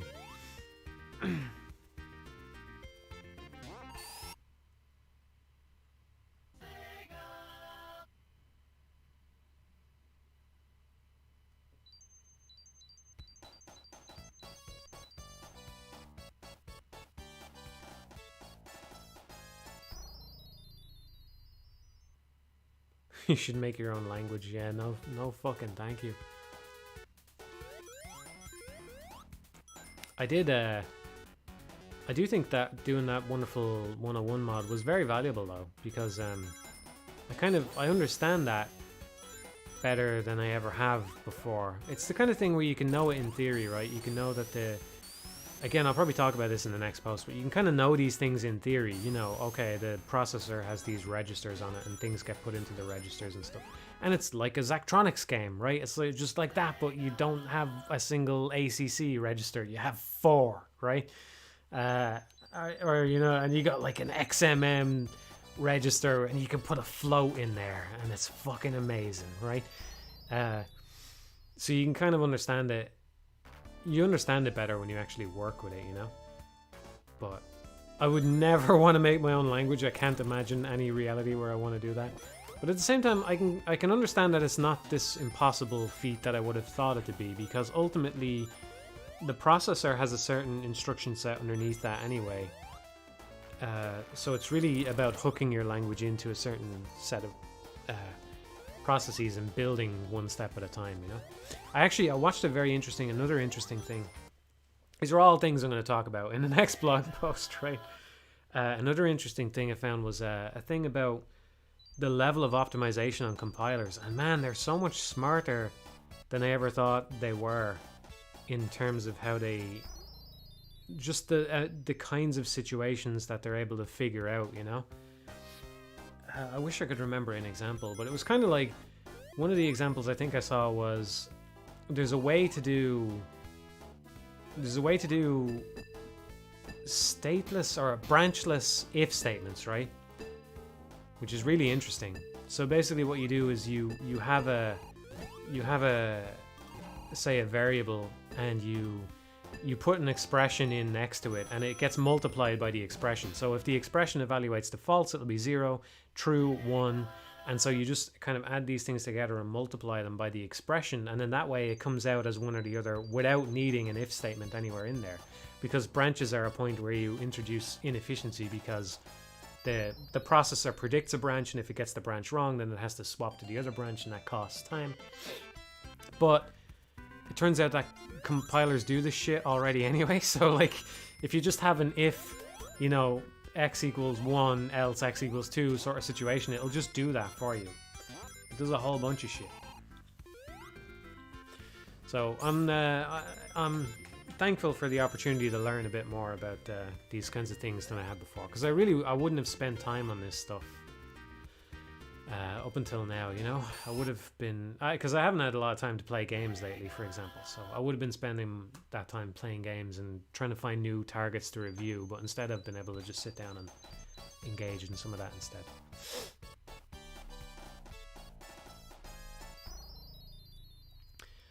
OOP is more about orientating your thinking around objects rather than data, and the best way to program high-performance software often looks nothing like that. Yeah, I don't have enough experience to say, but I've seen a lot of convincing arguments to that effect recently. I think I did see Mike Acton talk about it a bit, actually, and he was advocating for data-orientated design, and that's just, if you're working in something like Game Maker, that's just probably not going to be relevant to you, because you're not even really going to know how this stuff is packed together. And let's face it, the kind of game you're making, you're not really looking for that level of efficiency in the first place.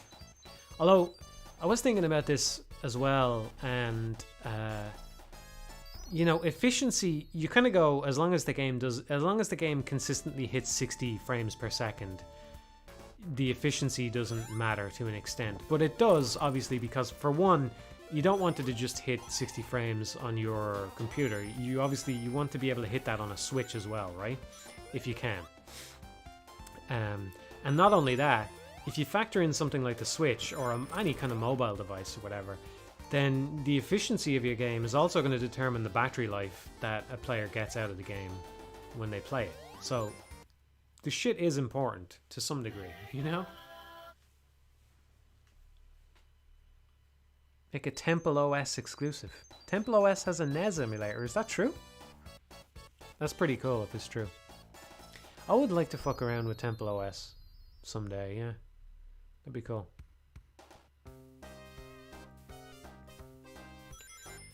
Asking as someone wanting to support themselves on something they love, how was the transition from day job to your medium?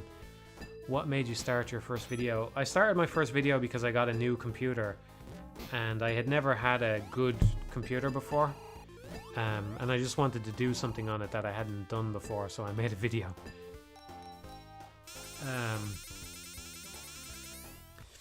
But you know,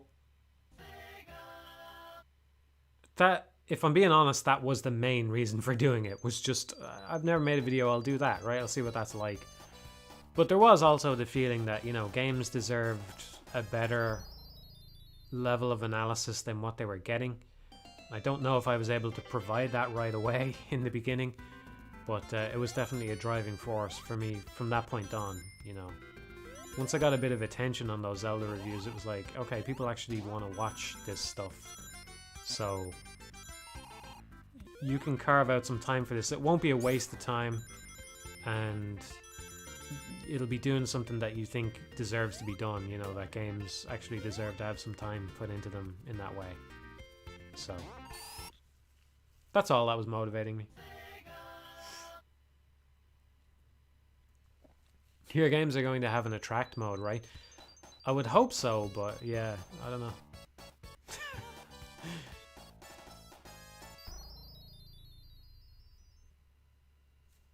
I do really like attract mode videos. I do indeed. I said I was gonna... Yeah, that's what pushed me to do it. So it was a Simpsons analysis thing.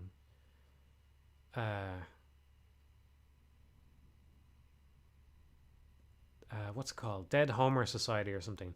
But basically I was reading some of those and I just thought, you know, you can dedicate this level of discussion, because they had like a whole article about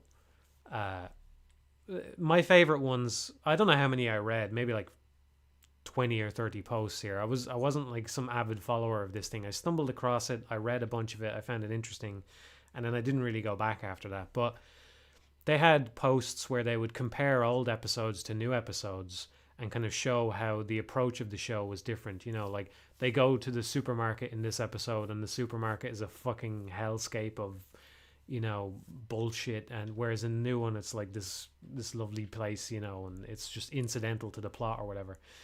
And they kind of analyze it in that way.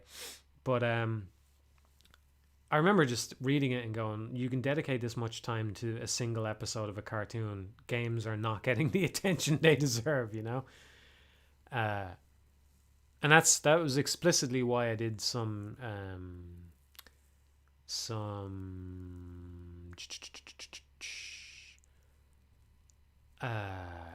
I did some comparison videos of my own, you know, comparing, what was the first one? Journey and Dear Esther, I think, was the first one, right? Or was it? It was the Zelda comparison, actually. Technically, was the first one. But that's one reason why I did that. Oh, I have this on sound only. Yeah, I was going to boot up a different demo mode. I might as well give you something else to look at. Is this boring? Doing a chat instead? This is probably more interesting than watching me play Alien Soldier, isn't it? If anything. Make good podcast material. So yeah, there really wasn't anything else to it. But how was it moving into that? It's good. It's definitely good. I appreciate the opportunity to have done so. I enjoyed it more than going into the office and working on something that I wasn't passionate about. I don't think I had a bad job by any means, but I wasn't passionate about it or anything. So it was better to be able to work on something that I really wanted to. I think the downside, maybe a lot of people are experiencing this already since so many people are working from home nowadays, but I do think it's a little bit different when you're your own boss. The downside is that you have to be the worker and the boss. You have to be, the way I think about it in my head is you have to be in front of and behind the whip, right? And that's pretty tiring. It's pretty tiring. You got to be able to get up every day and just get to work even if you don't want to, you know? When you're working in an office, the thing that compels you to get out of bed is that, you know, everybody is going to know if you're not there, right? And if you are not there enough times in a row, you will never be there again and you'll never get money again, right? Whereas when you're at home, the thing that has to compel you to get out of bed is you. And that's a whole different ballgame, you know? So that's the downside. But the rest of it is upside. But it is a big downside. I don't want to undersell it. You know, it's much more tiring having to motivate yourself all the time.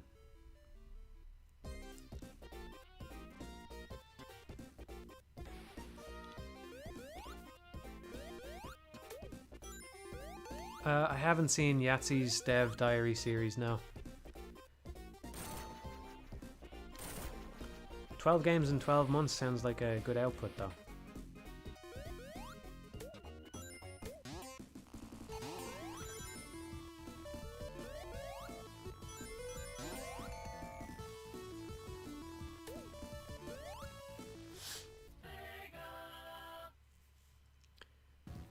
No problem, Diego. I just hope it was helpful somehow. But if you can do it, it's definitely worth. It's definitely worth taking the plunge. But I don't want to tell you that it's all a picnic. You know what I mean? I'm happy to have done it, though. Happy to have done it. Personally, I kind of touched on this in the blog post today, but personally, I feel like the biggest benefit to me was that I was able to dedicate more time to each individual game and learn more about the structure of games and think more deeply about them. And then as a result, I think I've just learned a lot more and I'm in a better position now in terms of understanding games and hopefully making one of my own.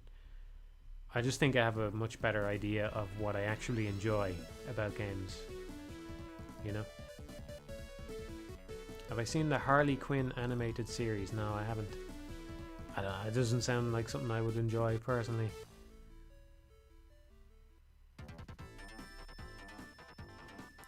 Sonic 3 prototype revealed a year ago. I don't think I've seen anything from it.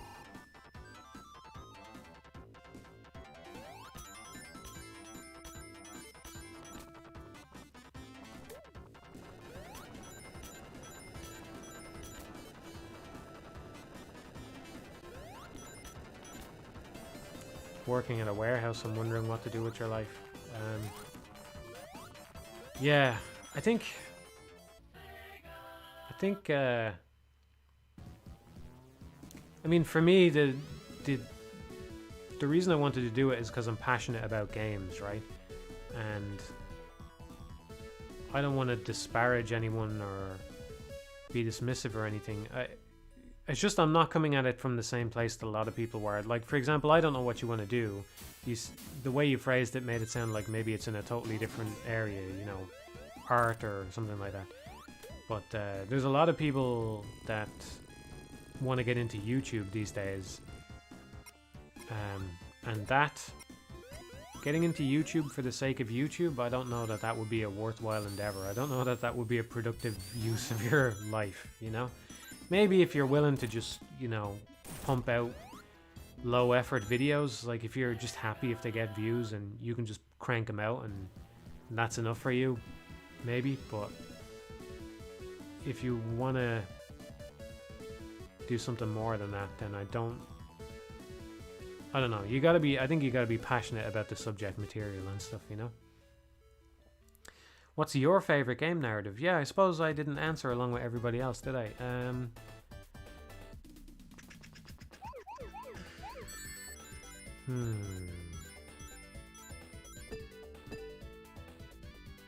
think I probably still gotta go with Ghost Trick. I know it's a very cartoony narrative. I don't know a serious one that I like much more than that. If you can count it as a narrative, I really like Shadow of the Colossus.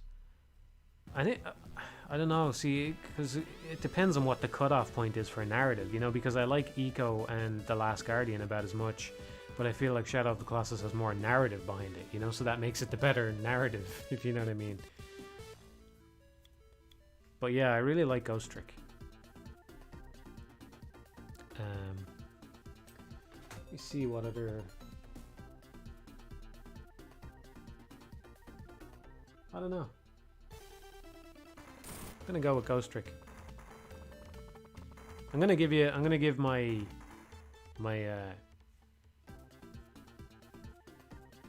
gonna give a frustrating answer, second place. I don't even know if it's second place, actually. I just want to mention that I don't think The Wonderful 101 gets the credit it deserves on the narrative front. I think a lot of the cutscenes are maybe too long. The narrative is a bit intrusive at times.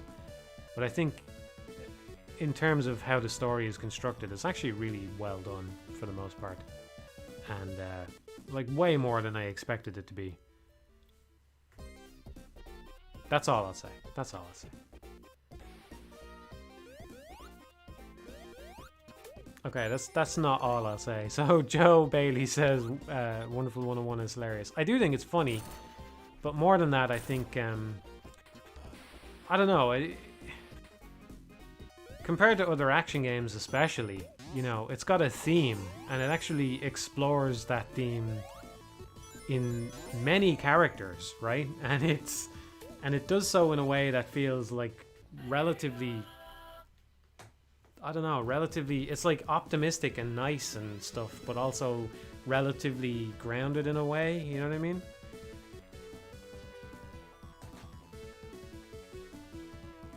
Not in terms of the events that happen. The events are totally fucking insane, but relatively grounded in terms of characterization, you know? That some of the characters are like very, Red in particular, he's a very idealistic hero type who doesn't make any fucking mistakes at all, you know?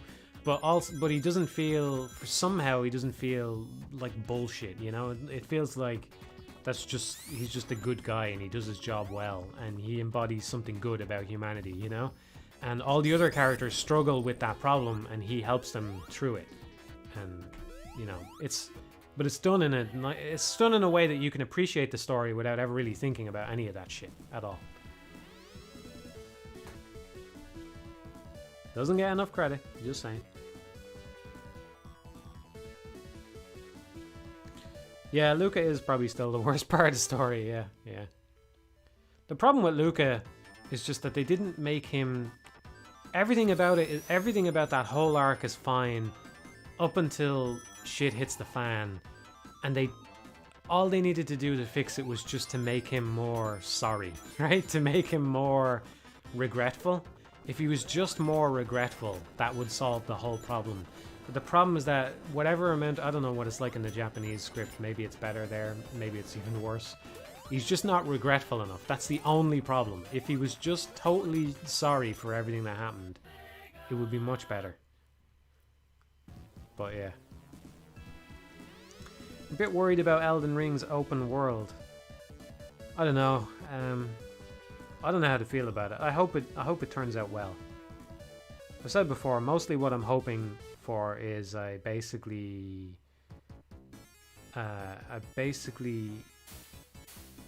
wanted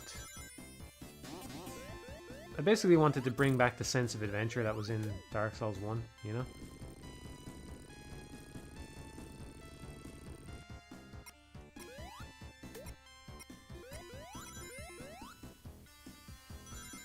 I think by all rights, they really should have been able to top that by now, considering that Dark Souls 1 it's the first one that they have without a big loading screen, without the need for those loading screens and stuff. I wonder what happened. I feel like maybe when they made it, it was just too much of a pain in the ass and they decided never to have that kind of verticality and integration in the map design ever again, because it just caused too much pain during development or something. But it was a big part of what I appreciated about the game anyway, so. This is already out, but Deedlit looked kind of cool. Yeah, I already finished Deedlit. I played up to chapter 4. When they put it on sale a little while ago. I finished it the other day. It's pretty good. Like I said, I'm very jealous of the engine that they have. That's something that I'm striving for. That's about what I'm striving for in terms of like how solid it is. I do think there's just not enough to it though. I feel like their games just need an extra year in development and maybe they can't buy themselves that year or something, you know? No, I didn't watch the anime.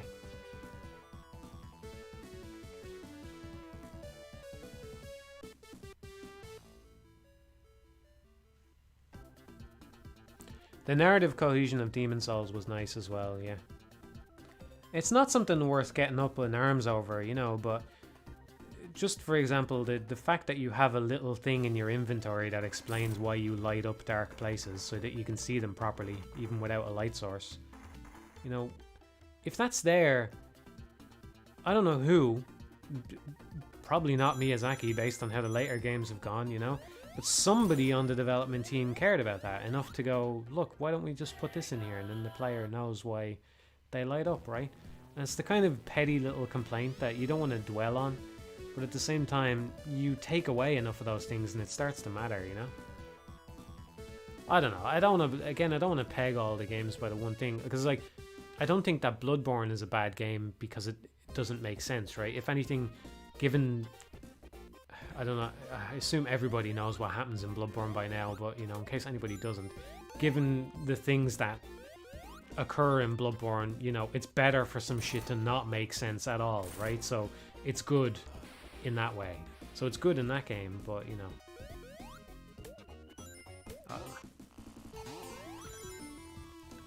Did you play Deedlith on stream? Well, I've already finished it. I don't know, I wouldn't be totally against it, but... Have you been watching Harada's Bar? No, I only heard about it the other day. I should watch that.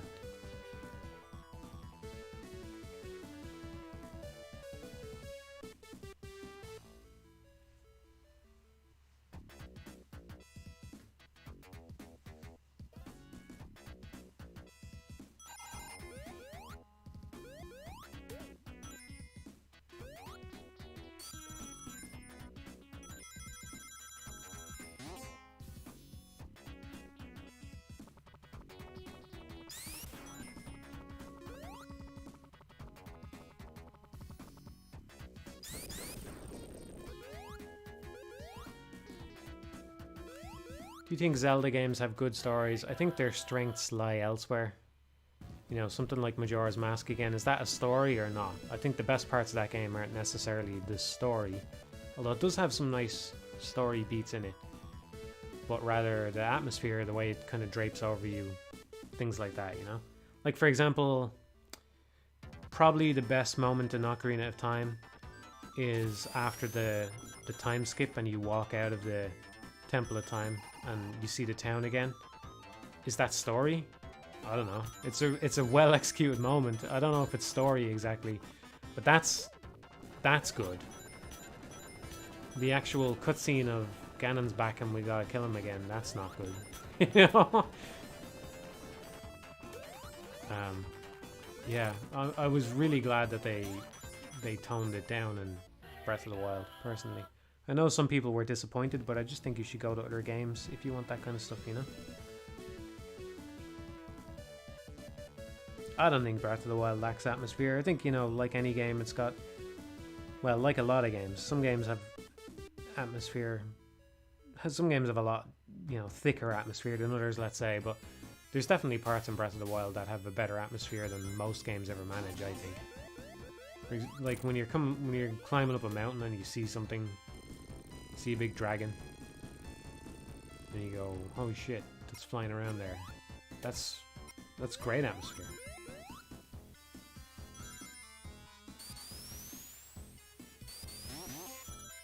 I would say it's not as consistent as some of the other Zeldas in that regard, but yeah, like a lot of the game, I think that when it works, it's better as a result because it's all in this big, you know, connected world that feels alive and.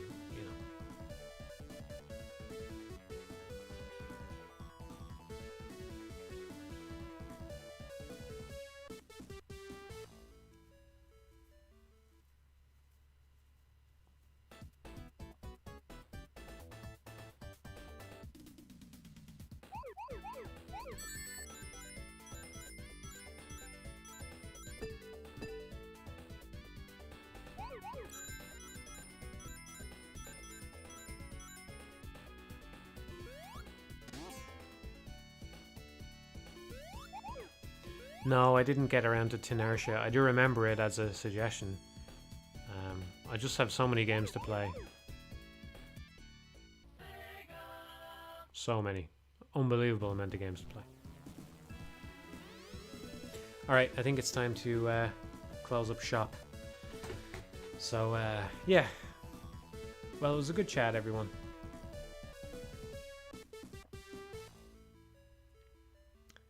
I don't know when I'll stream again. Maybe soon, maybe not. I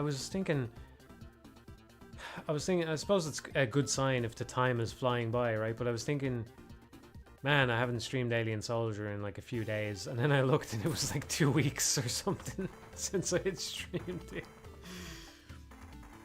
Time really fucking flew, man. I can't believe it was so long already. It's a pretty good attempt though, actually. I think that's, you know, when you come back to something after a while, you can be rusty, but also you can kind of be more attentive as a result because it's fresher to you then. You're not bogged down, you're not dulled to it, you know? So, pretty good attempt. Yeah, alright, well, that's enough for now. And yeah, I won't drag it out. Well, hope you all enjoyed the little chat and Alien Soldier, and I'll see you all again soon, okay? Bye bye, everyone.